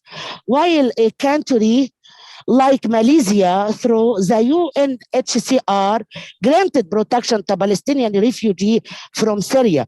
Why double standard in the UNHCR? And for how long will the argument that the UNHCR do not include the Palestinian refugee in there? I speak in the paper, I write in paper about the situation of Palestinian refugee from Syria, and there is no any protection, and there is no any assistance from UNHCR in Turkish. We have 18,000 people in here. There is no any protection. There is no any assistance because UNHCR speak. There is Palestinian not allowed to be in UNHCR covering. Yeah, I finished my speech. Okay, Bissan, let me just add the last part so that it's clear for everyone. Bissan Yes. yazdı aslında kendi kimliğini. Yani bir Filistinli mülteci ailenin çocuğu olarak Suriye'de bulunmanın katmerli mülteciliği nasıl getirdiğini anlattı ve özellikle insani yardım, insani haklar konusunda etkin olmasını bekleyeceğimiz Birleşmiş Milletler'in nasıl bir nasıl diyelim işte kuralcılık ile aslında görevini yerine getirmediğini. Şöyle ki Filistinli mültecilere destek olmak için kurulmuş olan UNRWA, bir açılımı var İngilizce, Filistinli mültecilere destek gibi bir şey. Sadece Suriye, Lübnan ve bir ülke daha saymış olabilir, atlamış olabilirim. Oradaki Filistinli mültecilere destek sunup başka ülkelerdeki Filistinli mültecilere destek sunmayı reddediyor. Ve bu Türkiye'ye gelmiş 1800 kadar Filistinli mülteci olup Suriye'den tekrar duble mülteci olmuş kişiler UNHCR Türkiye'ye başvuruyorlar. UNHCR Türkiye'de bu kişileri kendi koruması kapsamında olmadığını iddia ediyor. Bissan da diyor ki bir çifte standart var. Çünkü mesela misal UNHCR Malezya şubesi oraya gitmiş belki daha az sayıdaki Suriye'den gitme Filistinli mülteciyi kendi koruması kapsamına almış. O da 1800 kadar ailenin Türkiye'de bu uluslararası toplumdan hiçbir destek almadan yaşamını sürdürmeye çalıştığını söylüyor ve mağduriyetlerini dile getiriyor. Thank you, Bissan. Biz sana çok teşekkür ediyoruz değerli sunumu için. Şimdi sonlara doğru yaklaşıyoruz aslında. Ben tabii ki Mete hocama bir özür borçluyum. Çünkü daha önce yer açmaya çalışacağımı söyledim. Ancak akışı içerisinde benim sonradan dahil olduğum bu çalışmada arkadaşlarımızın çok iyi bir sıralama yaptığını gözlemledim ve sıralamayı bozmaktan vazgeçtim. Onun için Mete hocamın affına sığınarak şimdi ona veriyorum. Mete Hüsnü Bey'i, Konak Kent Konseyi Mülteci Başkanı. Buyurun hocam, söz sizde. Merhaba. Öncelikle ben Gülsüm Hanım'a da yazdım. Sıralamayı pek değiştirmeyelim. Çünkü bizim daha önce planladığımız bir etkinlik önümüzdeki haftaya ertelemiştik. Benim için de yararlı oldu. Ben de sevgili Deniz Poyraz'la başlamak istiyorum. Deniz Poyraz İzmir'i ve biz İzmir'deki herkesi çok derinden sarstı. Ben de başsağlığı dilerken onun güzel gülüşü barışla özdeş olsun. Onun için bir şey yapılmak isteniyorsa barış için hep birlikte tuğla koymak için çaba sarf edelim diyorum.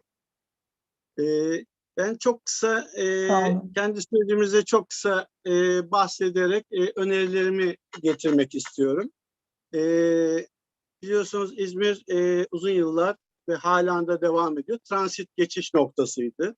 Düzensiz göçmenlerin geçiş noktasıydı. Ve biz de 2007 yılından başlayarak Somali ağırlıklı o Afrika'dan gelen mültecilerle ilgilenmeye başladık. Bu sürenin sonucunda 2008 Ocak ayında Mültecilerle Dayanışma Derneği'ni kurduk. İşte bu Van'daki sevgili avukatımız Mahmut Kaçan'la da bu Mülteciler Dayanışma Derneği sürecinde birlikte de çalıştık. O Van İzmir'de olmasına rağmen Van'dan da bu süreçlere destek verdi. Birçok arkadaşımız da bu süreçte Mülteciler Dayanışma Derneği ile ilgilenmişti. İzmir'de Suriyelilerin yoğunlaşmasıyla beraber farklı dinamiklerin bir arada olup daha bütüncül çalışma yapması amaçlı Konak Kent Konseyi bünyesinde bir mülteci grubu oluşturduk. Sonrasında o mülteci mesleği haline geldi.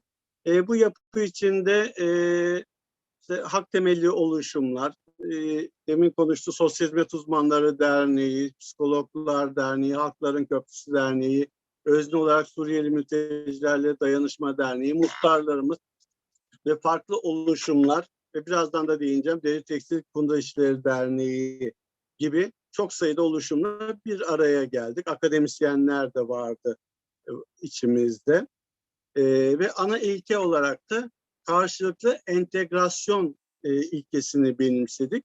Ve tüm faaliyetlerimizi mültecilerimizin mülteci olduğu yerde ve onlarla birlikte yapmaya özen gösterdik. İlk yaptığımız etkinliklerde öncelikle kendilerini dinlemek bağlamında kültürel olarak mülteci şairler, mülteci müzisyenler, mülteci sanatçılarla Türkiye sanatçıları birleştirip bir arada etkinlikler yapmak olmuştu. Süreç içinde onların yaşamına daha dokunur çalışmalar yapma boyutuna geldik. Basmane Kapılar bölgesinde tamamen gönüllü olarak 3 katlı bir mülteci merkezi oluşturduk. Giderlerini gönüllü olarak karşılamaya çalışıyoruz. Ve burada da ağırlıklı olarak çocuklar ve kadınlar üzerinde, kadınlar çalışması üzerinde yoğunlaştık. Ve tüm çalışmalarımızda mülteciler ve o bölgedeki vatandaşları ayırt etmeden bir arada yapmaya özen gösterdik. Hem mülteci çocukların hem yoksul vatandaş ailelerin evlerine gönüllü, ikişer gönüllü giderek hem çocukların derslerine destek olmak ki şeyden öncelikle bu eğitim yaşamından kopmaması anlamında böyle bir hem destek olmak hem sosyalleşmeye katkıda bulunmak boyutlu çalışma yaptık ve bu çalışmamız gittikçe ilerliyordu ki bu örnek olarak daha yaygınlaşsın istiyorduk. Bağlamında yine o mahallede hem mülteci kadınlarla hem vatandaş kadınlarla bir araya gelerek ortak ev atölyeleri, işte organik deterjan, kozmetik ürünleri, çanta yapımı kapasiteleri gibi bir arada faaliyetler oluşturuldu. Kadın emeği fuarlarına katıldı. 3 yıldır da birlikte Süslü Kadınlar bisiklet turuna katılınıyordu.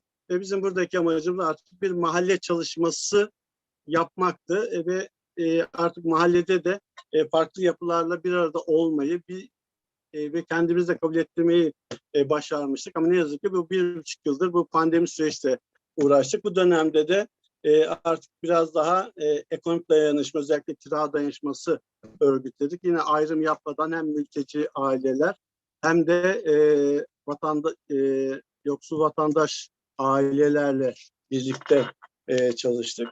Keza da ilk bu andan itibaren ortamın düzelmesiyle beraber daha etkin çalışmalar yapmayı da hedefliyoruz. Bu süreçlerde yine tüm oluşumlarla birbirleri iletişim halinde, bazen psikolojik destek için ilgili yapılara, bazen Psikologlar Derneği'ne, keza zaman zaman Sosyal Hizmet Uzmanları Derneği, farklı oluşumlarla hep işbirliği içinde gitmeyi amaçladık.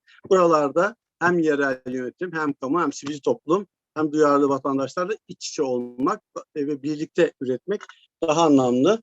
Bağlamında da özellikle ayakkabıcılar sitesinde Deri Kundura İşçileri Derneğimiz, Deri Tekstil Kundura İşçileri Derneğimizle beraber oralarda da bir takım çalışmalar yaptık. Kısa bir süre sonra da ona da atıfta bulunacağım. Bu minvalde çalışmalarımız devam ediyor. Devam etmesini, daha etkin olmasını umuyoruz. Ve ben burada bu süreçlerde ben aynı zamanda farklı siyasi partilerin böyle çalıştaylarına, toplantılarına da davet edildik. Çok olumlu konuşmalar da yaptık ama burada bir de gördüğüm konu bu konuşmalarımız o ilgili birimlerle ya da insan hakları komisyonu, milletvekilleri vesaire konuşuldu ama aşağılara ve yaygınlaşması konusunda yönüyle burada sıkıntılar olduğunu da gördük. Ben bu minvalde hem HDP bağlamında da diğer partilere de aynı önerileri de sunmuş olayım. Öncelikle burada önemsediğim bir konu şudur. mülteci, sığınmacı kavramları biliyorsunuz hem 1951 Cenevre Sözleşmesi'nde hem de 1967 New York Protokolü'nde mültecilerin tanımı oldu. Bir cümleyle zulüm endişesi içinde bulunup bir başka ülkenin sığınmasından yararlanan kişiler mülteci dendi. Bu sığınmada yararlanma sürecini bekleyen ya da yararlanamayanlara sığınmacı tanımı kullanıldı. Ve Türkiye'de bu mültecilik Avrupa Konseyi dendi. Avrupa ülkeleri dışında, Avrupa Konseyi ülkeleri dışındakiler mülteci hakkı tanımayan iki ülkeden biri. Bir Türkiye, diğeri Monaco. Dolayısıyla Türkiye'nin onlara mülteci statüsü tanınmaması bize göre onların mülteci olmadığı anlamına gelmemekte. Ve onlar zulüm nedeniyle ülkelerine ait sığınma başvurusunda bulundukları için mültecidir ve çok fazla 15'e yakın hakları vardır, çok ciddi hakları vardır. Türkiye bu hakları tanımamaktadır. Ve o yüzden Suriyeliler için, Afganlar için, İranlılar için göçmen ya da sığınmacıdan ziyade direkt mülteci dememiz gerekiyor. Çünkü onlar hak sahibidir. Bu hakları da tanınması gerekir. 2 hafta önce Fatih Altaylı'yla Ahmet Davutoğlu'nun bir söyleşisi vardı. Fatih Altaylı'nın sorusu üzerine işte Suriye mülteciler diye bir kavram kullandı Ahmet Davutoğlu. Altaylı ya bunlar işte geçici falan dedi. Bunu dedi biz diyoruz dedi. Avrupalılar mülteci diyor. Aslında doğru kavram mülteci diyor. Ve Türkiye bu hakkı tanımadığı için bu tür söylemlerde bulunuyor. O yüzden bizim hem akademik anlamda ben onlara dönerim. Özellikle siyasi söylemlerde bunlar için, Suriyeliler için ve diğer mülteciler için mülteci kavramının kullanılması gerektiğini düşünüyorum. Çalışma yaşamıyla ilgili olarak da şunu da söyleyeyim. Yani genelde çalışma yaşamını ekonomimizi Suriyelilerin söylendiği iddiaları sürekli ifade edilmekte. Ama oysa ki mesela Faik Tanrıkulu'nun bir çalışması vardı. 2016 Antep'te en rekabetçi kent olarak 5. sıraya yükselmiş. Bunda da en büyük etken mülteciler. Sınır illerinde yapılan ihracatlarda Antep Karkamış kapısında ihracat 8 kat büyümüş. Öncüpınar kapısında toparlayabilir miyiz? 21 kat. Tamam hemen de yapıyorum. Hızlı evet. Gitmek istiyorum ama önemli de geçmek de istiyorum. Burada şunu da söyleyeyim. Ekonomik olarak mülteciler, özellikle Suriyeli mülteciler ekonomik katkısı olan yapılar. Az önce Ercüment Akdeniz, sevgili Ercüment Akdeniz söylemişti. İşte Türkiye'de Giyim Sanayicileri Derneği Başkanı'nın açıklaması vardı. Onun açıklamasının da devamında şunu da diyordu. Türkiye'de gençler çalışması istemiyorlar. Hizmet sektörüne kayıyorlar. Özel ve tarım iş kolu, inşaat iş kolu, daha doğrusu tekstil iş kolu, onlar ayakkabıcılar keza buralarda mülteci emeğiyle ancak o üretimleri idame ettirdiler. Ve şunu da örneğin HDP ve diğer partiler şunu da öneriyorum. Bu emek boyutu, örneğin ayakkabıcılar sitesinde İzmir'de 4-5 bin Suriyeli var, 35 bin çalışan var. Büyük çoğunluğu kayıt dışı çalışıyor ve orada vatandaşlar Kürtler ve Suriyeliler çalışıyor. Burada bu emek anlamıyla olan çalışmalarda bunlarla bir arada olma, onların, çalışanların belki kalitenin yükselme, sosyal güvencelerin olması, bir arada etkin olması için emek komisyonlarının bunlarla ilgilenmesi gerekiyor. Yine ben mahallelerde, bizim mahallelerde de inceledim. Örneğin mültecilerin olduğu mahallelerde Halkların Demokratik Partisi oyu İzmir ortalamasının neredeyse 2 katı gibi. O zaman bu mahallelerde de bu mahalle dayanışmaları, ortak faaliyetler biraz da bunlara yoğunlaşmak lazım. Hem raporunu hem de programını da okudum. Çok içerikli ama burada yok. Yaşama geçmesi yok. Ve bu anlamıyla bir eylem planı olması lazım. Böyle çalıştaylara belki tüm partilerin parti yöneticileri, tüm milletvekilleri, bağlamında alt yöneticiler bunlara da ulaşılması lazım. Sadece bir komisyon olarak kalmaması gerekiyor. Son bir iki şey daha. Bu ön yargılarla ilgili hem Didem Hocam hem Cenk Hocam da vurguladı. Bu maalesef siyasi partilerin HDP'de büyük ölçüde ön yargıları tabansal olarak var. Ama bir toplantıda katıldığımda Bekir Ardır'a sordum. Suriyeli karşıtlığı oy getiriyor mu diye.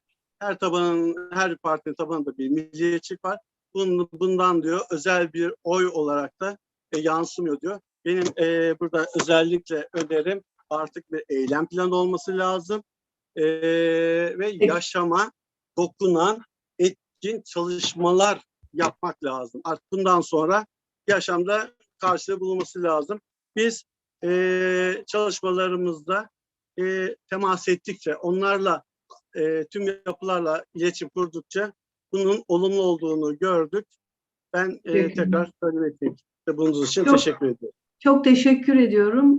Zaten bu bize de herhalde daha sonra elinizdeki sunum belgenizi verirseniz biz de tamamını kapsayabiliriz. Sınırlı zamandan dolayı belki söyleyememiş olduklarınız olabilir.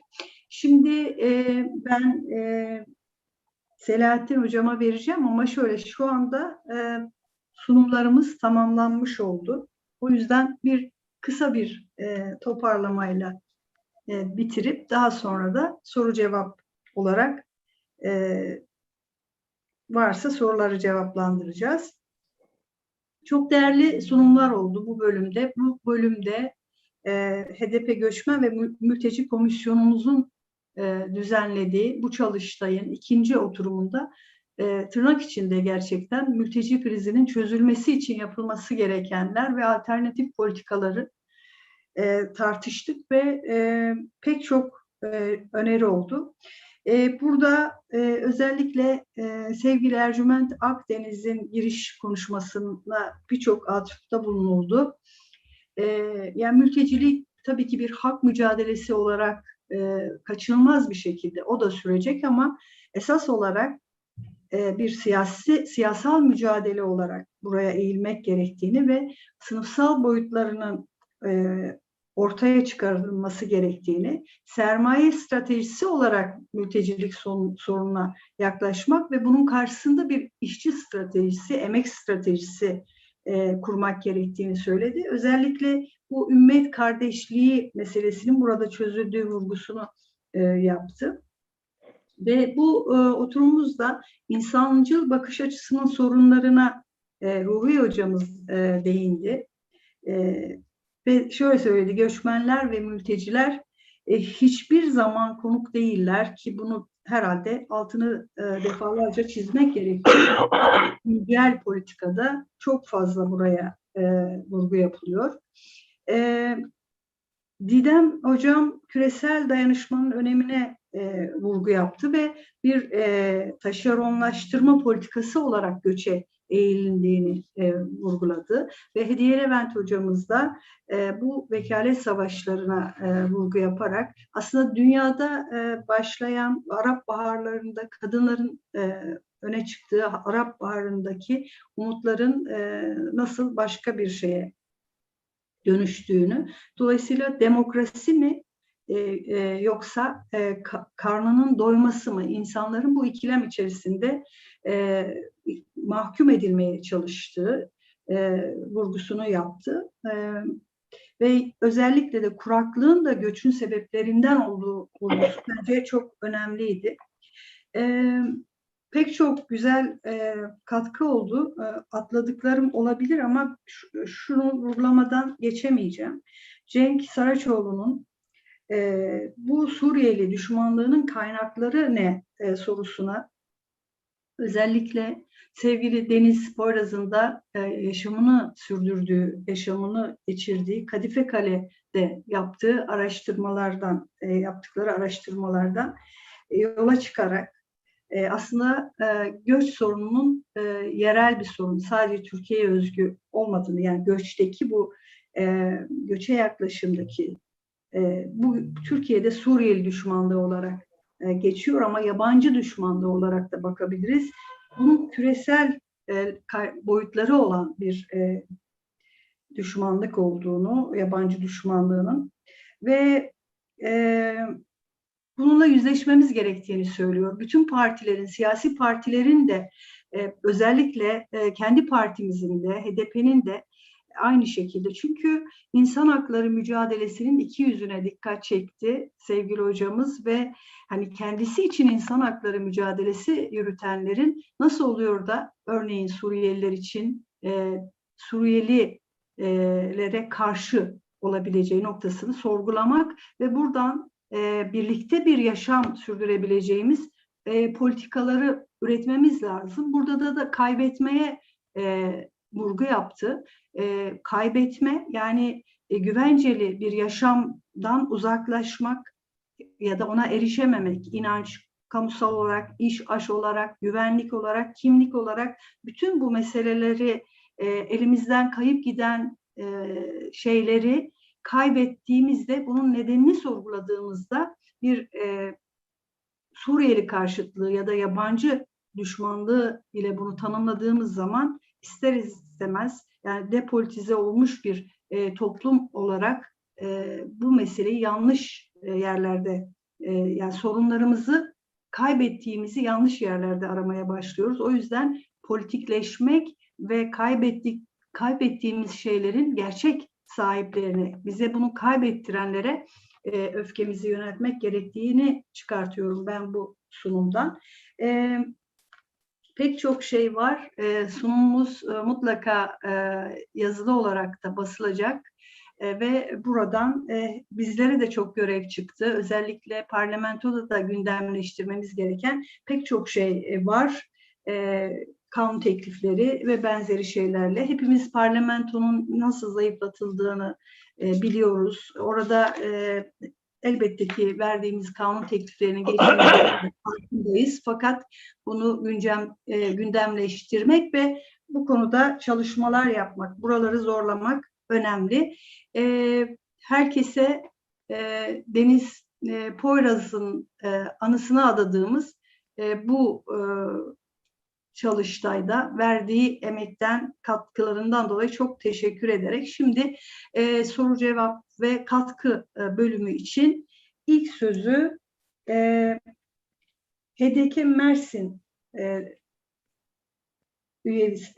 HDK üyesi Mersin'den arkadaşımız Selahattin Güvenç hocamıza veriyorum.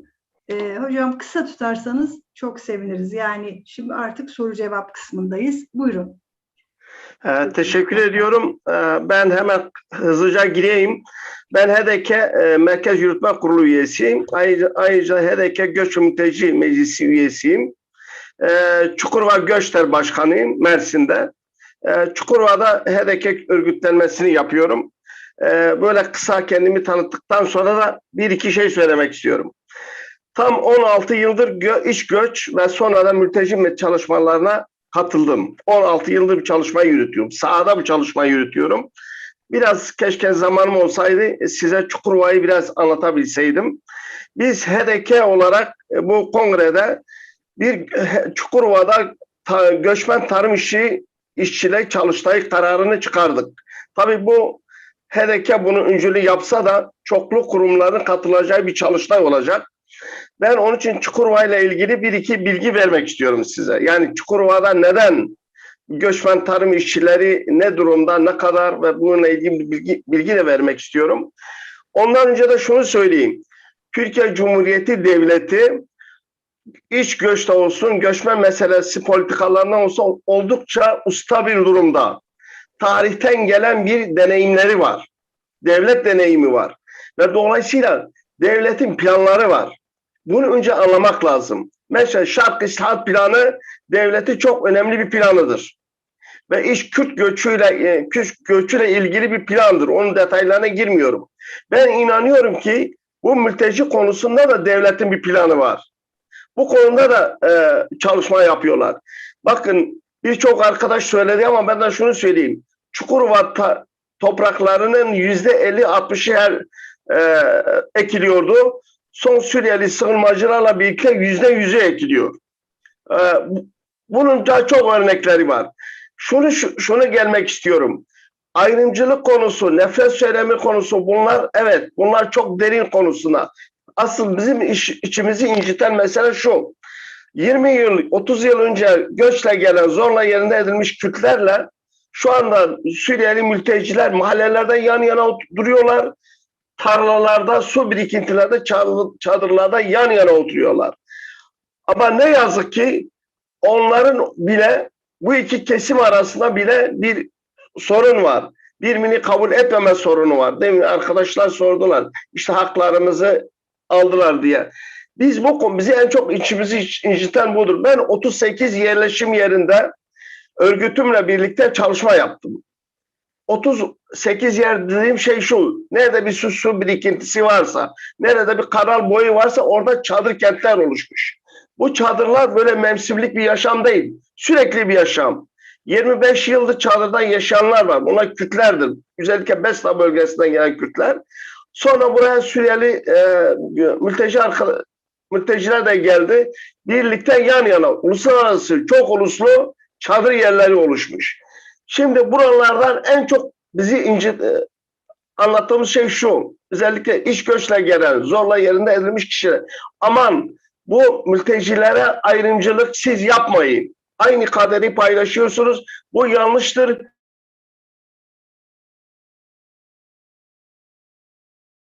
Hocam sesinizi kapattınız. Sesinizi Daha kapattınız. çalışma de bu konuda daha yapılması gereken şeyler var. Şimdi kısaca Çukurova ile ilgili bir şey söyleyeyim. Şimdi Çukurova'da 200 bin kişi, yani bu Adana, Mersin, Hatay, Osmaniye diyorum, 200 bin kişi kent varoşlarına oturup tarıma işe giren göçmenler var. Bunlar hem iç göçle gelenler hem mülteciler. Karışık söylüyorum. Bir de çadırlarda sürekli yaşayan 15 bin tane Kürt, 25 yıldır çadırlarda yaşıyorlar. Çadırdan doğan çocuklar çadırdan evlendiler, gelin damat oldular.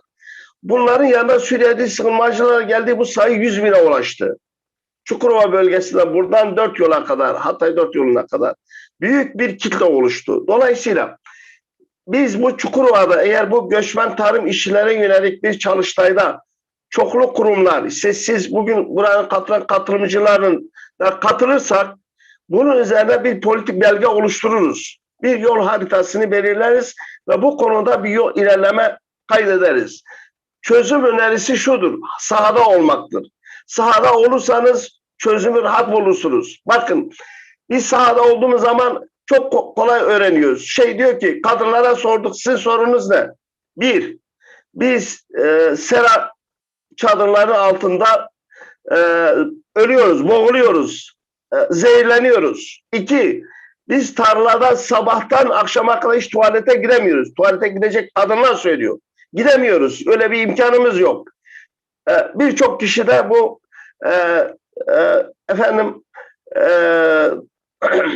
idrar yollarında sorunlar olmuş. Bu çalışan genç kadınlarda bile olmuş. Çünkü sabahtan akşama kadar tuvalete gitmeme gibi bir sorunu var. Bunun gibi çok büyük sorunlar var. Dolayısıyla sahada olmak, sahayla ilgili saha çalışmaları üzerinde kafa yormak, masa başı çalışmalar yapmak ve bunun üzerinde bir plan çıkarmak.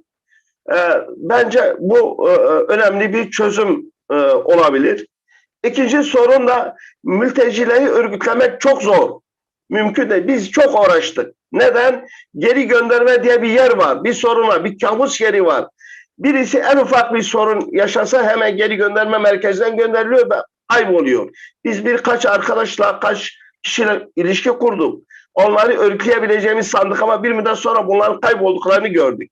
Dolayısıyla Türkiye'de oturan, iş göçle çalışan ve akademisyenler, bu mülteci çalışması yapanlar hakikaten proje eksenli değil. Hakikaten bu çalışmaya katkı vermek isteyenlerin bir araya gelmesi lazım. Ortak bir politik belge, ortak bir çalışma, bir plan hazırlaması lazım. Devletin nasıl planı varsa artık bu emekçilerin, mücadele eden siyasal hareketlerin da bir planı olmalıdır. Ercüment Konukman'a ben katılıyorum. Bir sınıf mücadelesidir. Çözüm de sınıfsal olmalıdır. Bu şeye son derece katılıyorum. Son anda devreye gidip özür diliyorum. Sabah benim komşum komşum kalp krizi geçirdi. Onu hastaneye götürmek zorunda kaldım. Onun için katılamadım. Teşekkür ederim. ediyoruz. Çok teşekkür ediyoruz katkılarınızdan doğru. Selahattin Güvenç, sevgili Selahattin Güvenç hocamız. Evet, şimdi söz isteyen kimler var? Gülsüm Ağoğlu. Sevgili Buyurun. sevgili arkadaşlar, tekrar hepinizin son derece anlamlı, verimli katkılarınız için tekrar teşekkür ederim. Deniz'in mücadelesine ses getirir umarım buradan çıkaracağımız sonuçlar.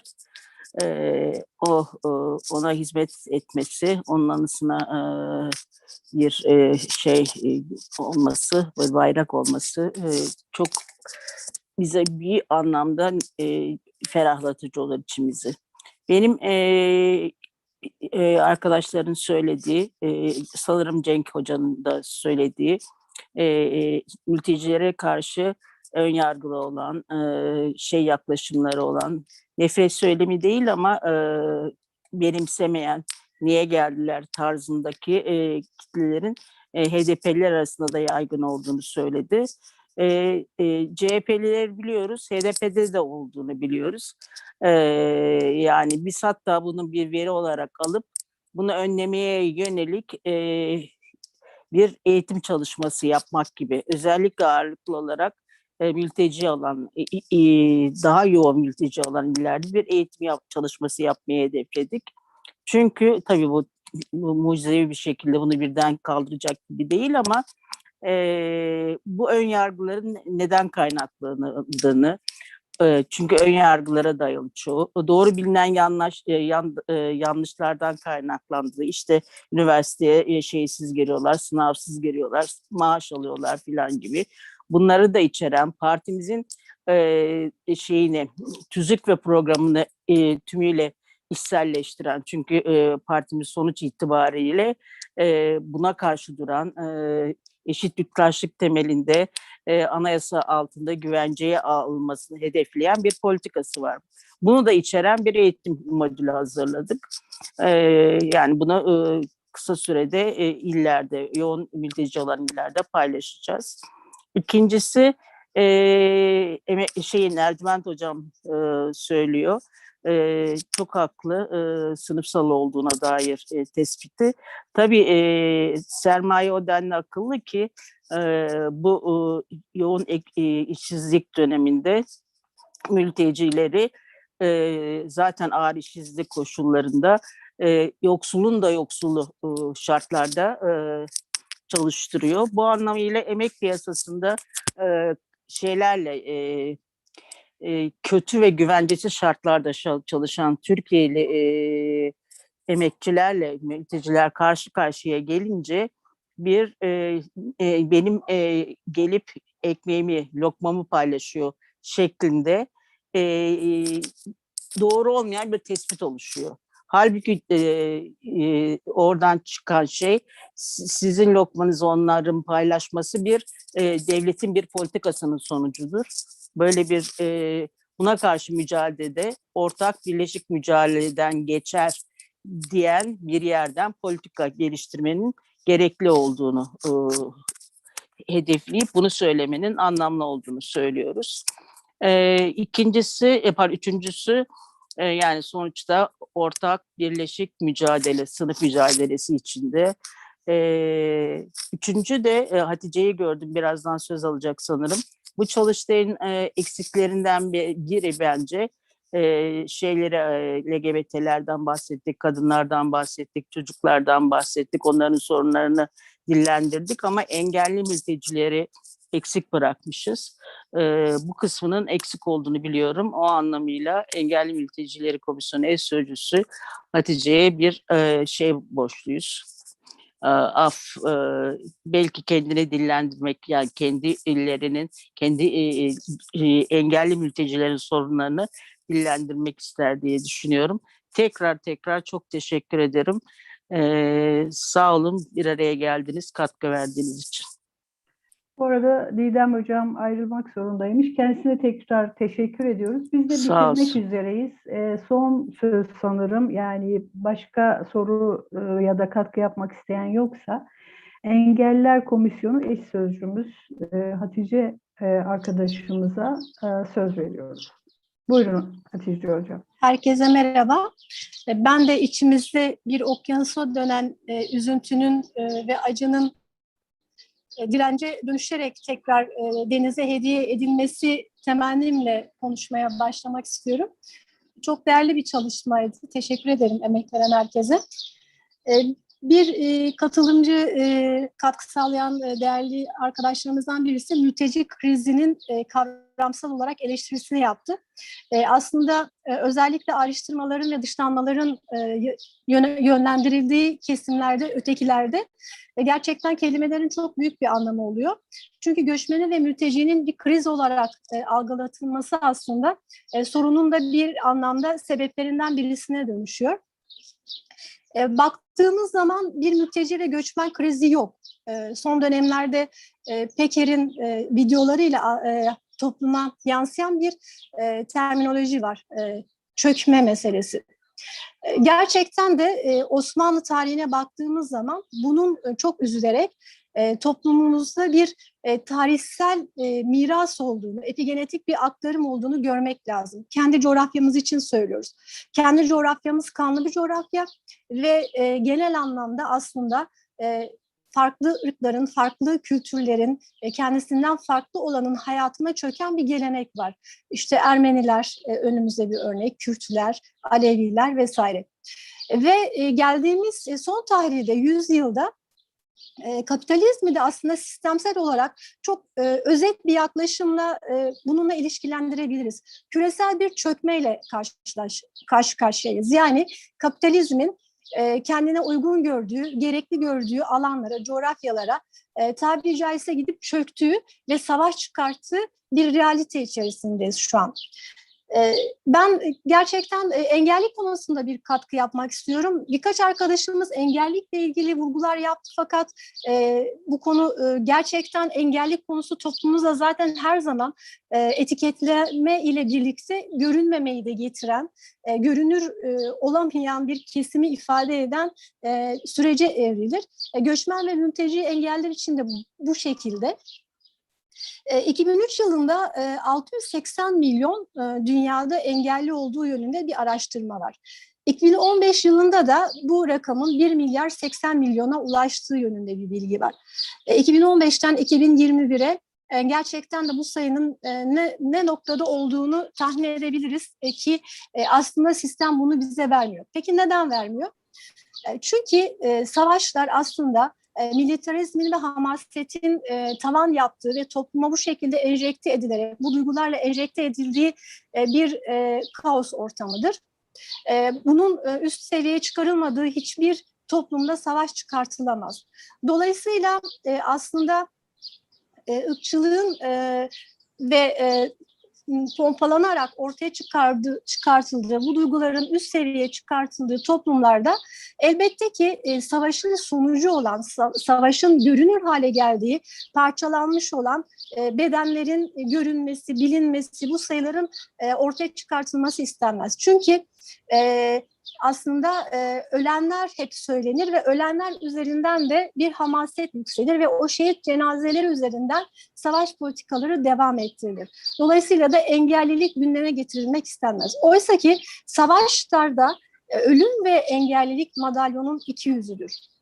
Ve gerçekten hem savaş sonrasında ortaya çıkan çok büyük bir engelli nüfusu ortaya çıkarmakla birlikte aynı zamanda hiç gündeme getirilmeyen ve hep göz ardı edilen ortaya çıktığı şiddetin ortaya çıktığı coğrafyalarda yaşayan engelli bireylere ne olduğu, onların hayatına bu şiddetin, bu ölümün, kanın, gözyaşının nasıl yansıtıldığı da pek fazla konuşulmaz. Dolayısıyla engelliliği de aslında iki açıdan ele almak gerekiyor. Bir, engelliliği besleyen bir sebep olarak savaşı değerlendirmek, diğer taraftan da savaşın yaşandığı ülkelerdeki engelli bireylerin özellikle de otizmli ve Down sendromu gibi kendi alışkanlıklarına ve yaşadıkları mekanlara bir duygu bağı oluşturan ve şiddeti hayatlarında anlamlandıramayan nöroçeşitlilerin savaşı kendi bünyelerinde ne kadar ve kendi ruhlarında ne büyük bir yıkımla yaşadıklarını da göz ardı etmemek gerekiyor. Aslında ırkçılık bizim toplumumuzda sağlamcı ideolojiler üzerinden engelli kültürü inşa edilmiştir. Irkçılık ve sağlamcılık da aslında birbirinin ikiz kardeşi gibidir. Çünkü ırkçılık toplumsal bir üstü olma hali ve bir kibir, bir kendini değerli görme hali iken sağlamcılık da sistemin bir bedeni ya da bir nöroçeşitli hali yücelttiği ve onu değerli bulduğu ve değerli bir yaşamın ancak o bedende gerçekleşebileceği düşüncesinden hareket ederek toplumumuzda kültürel olarak inşa edilir. Bizim toplumumuzda tıbbi modelden kök salarak şu an yaşadığımız tıbbi modelin yarattığı engelli kültüründe zaten engelli bireyler eşit yurttaş değildirler. Dolayısıyla göçmen mülteci olarak engelli olmak ve bu topraklarda bu şekilde yaşamak aslında çoklu ayrımcılık da demek belki yeterli gelmez. Çok ayrımcı bir kesimde kalmak demek doğru olmaz, yanlış olmaz sanıyorum bu nüfusu ifade etmek için.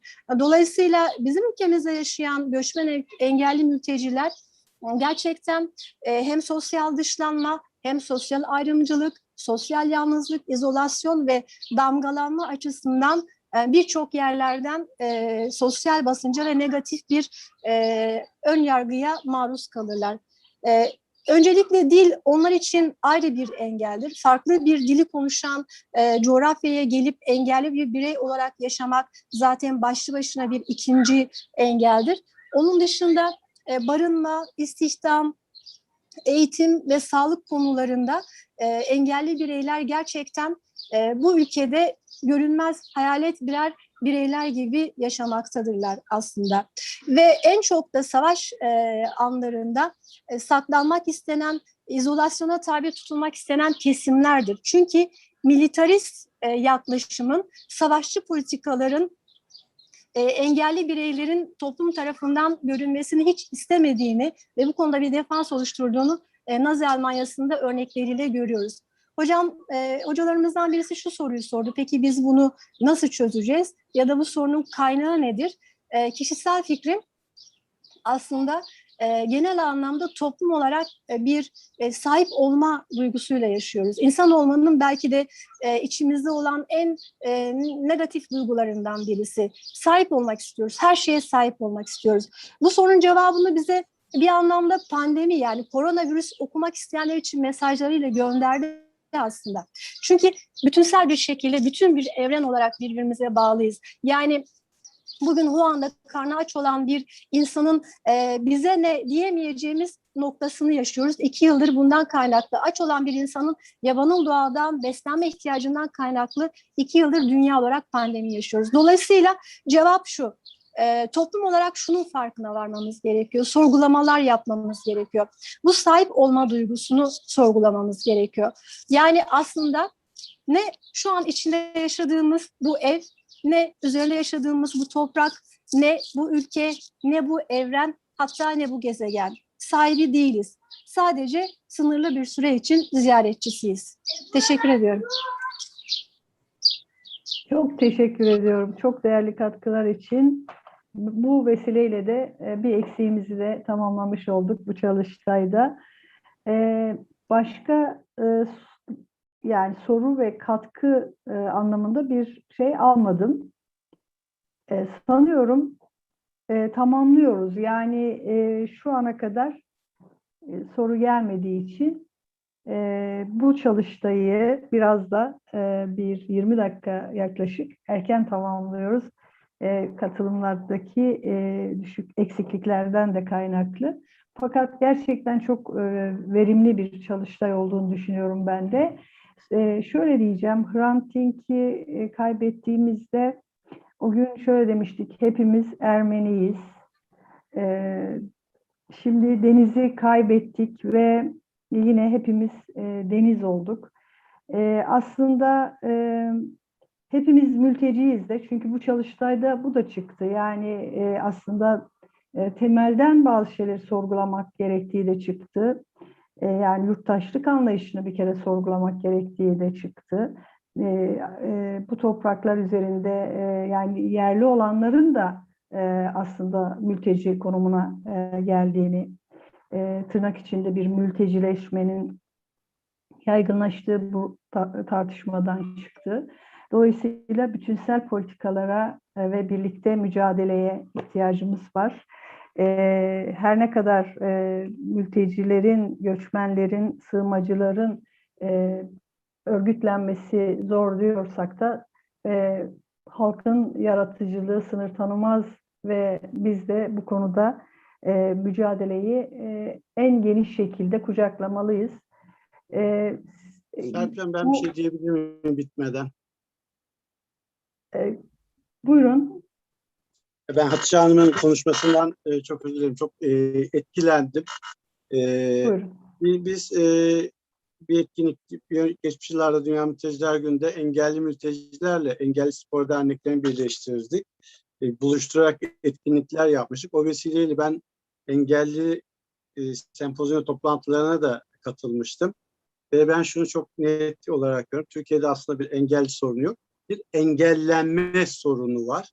Her türlü hakka ulaşmaları, hem sosyal olarak, iş olarak, eğitim olarak, yaşam keyfi olarak, yani bunlar hep bir hak ve bizler de bir hak için uğraşıyorsak tüm haklarla ilişki içinde olmamız gerekiyor. Ama bu engellilik belki bedensel olarak engelli insanlarımız da var ama zihinsel olarak kısıtlamalarımız da belki bizlerde yok. Biz de o kısıtlamaları belki kaldırarak bu engellilik anlayışını belki başat hale getirmemiz lazım. Yani büyük söylemler yapıyoruz ama somut yaşamımızda çok da önemli engelli insanlarımızın süreçlerde etkin yer almaları, sosyal ve yaşamsal olarak görünür olarak katılmaları. Hem biz mülteci alanında olsun, farklı birim, aynı zamanda hepimizin farklı birimleri var. Bu konularda hepimizin, sadece partiler değil, hepimizin somut olarak buna ilgilenmemiz gerektiğini de düşünüyorum. Ben Hatice ve sizlere tekrar teşekkür ediyorum. Ben de teşekkür ediyorum. Bütün katılımcılara çok teşekkür ederek son şeyi HDP Göçmen ve Mülteci Komisyonu'na bırakıyorum. Yani benim moderasyonum burada bitti.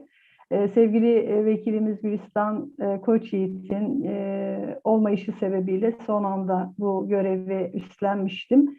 Hepinize teşekkür ediyorum. Benim için de büyük bir zevk oldu, onur oldu. Çok şey öğrendim bu çalıştayda. Şimdi size bırakıyorum, komisyonumuza bırakıyorum.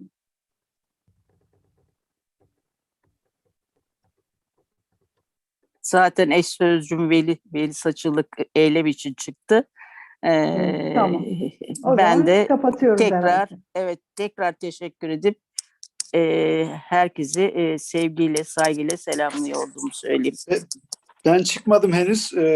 Şöyle söyleyeyim. Çıkıyorum Şimdi, dedin ayol. Şimdi çıkıyorum.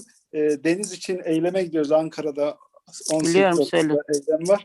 Oradayız. Yani sesimiz soluğumuz yettiğince bütün ezilenlerin, bütün halkların ve mültecilerin sesi olmaya devam edeceğiz. Emekçilerin sesi olmaya devam edeceğiz. Katılan herkese çok teşekkür ediyorum. Ayrı ayrı bu videoları biz derleyip toplayıp hiç konuşmaları bir kezliğine dinlemek değil, çok kez dinlemek, yaygınlaştırmak için de elimizden geleni yapacağız komisyon olarak. Serpil Kemalbay'a çok teşekkür ediyorum. Bütün evet, çok teşekkür ederim. Son derece olgunluk da gösterdi. Yakanı kaptırmamaya çalış Veli. Tabii ki. Tamam. Peki arkadaşlar.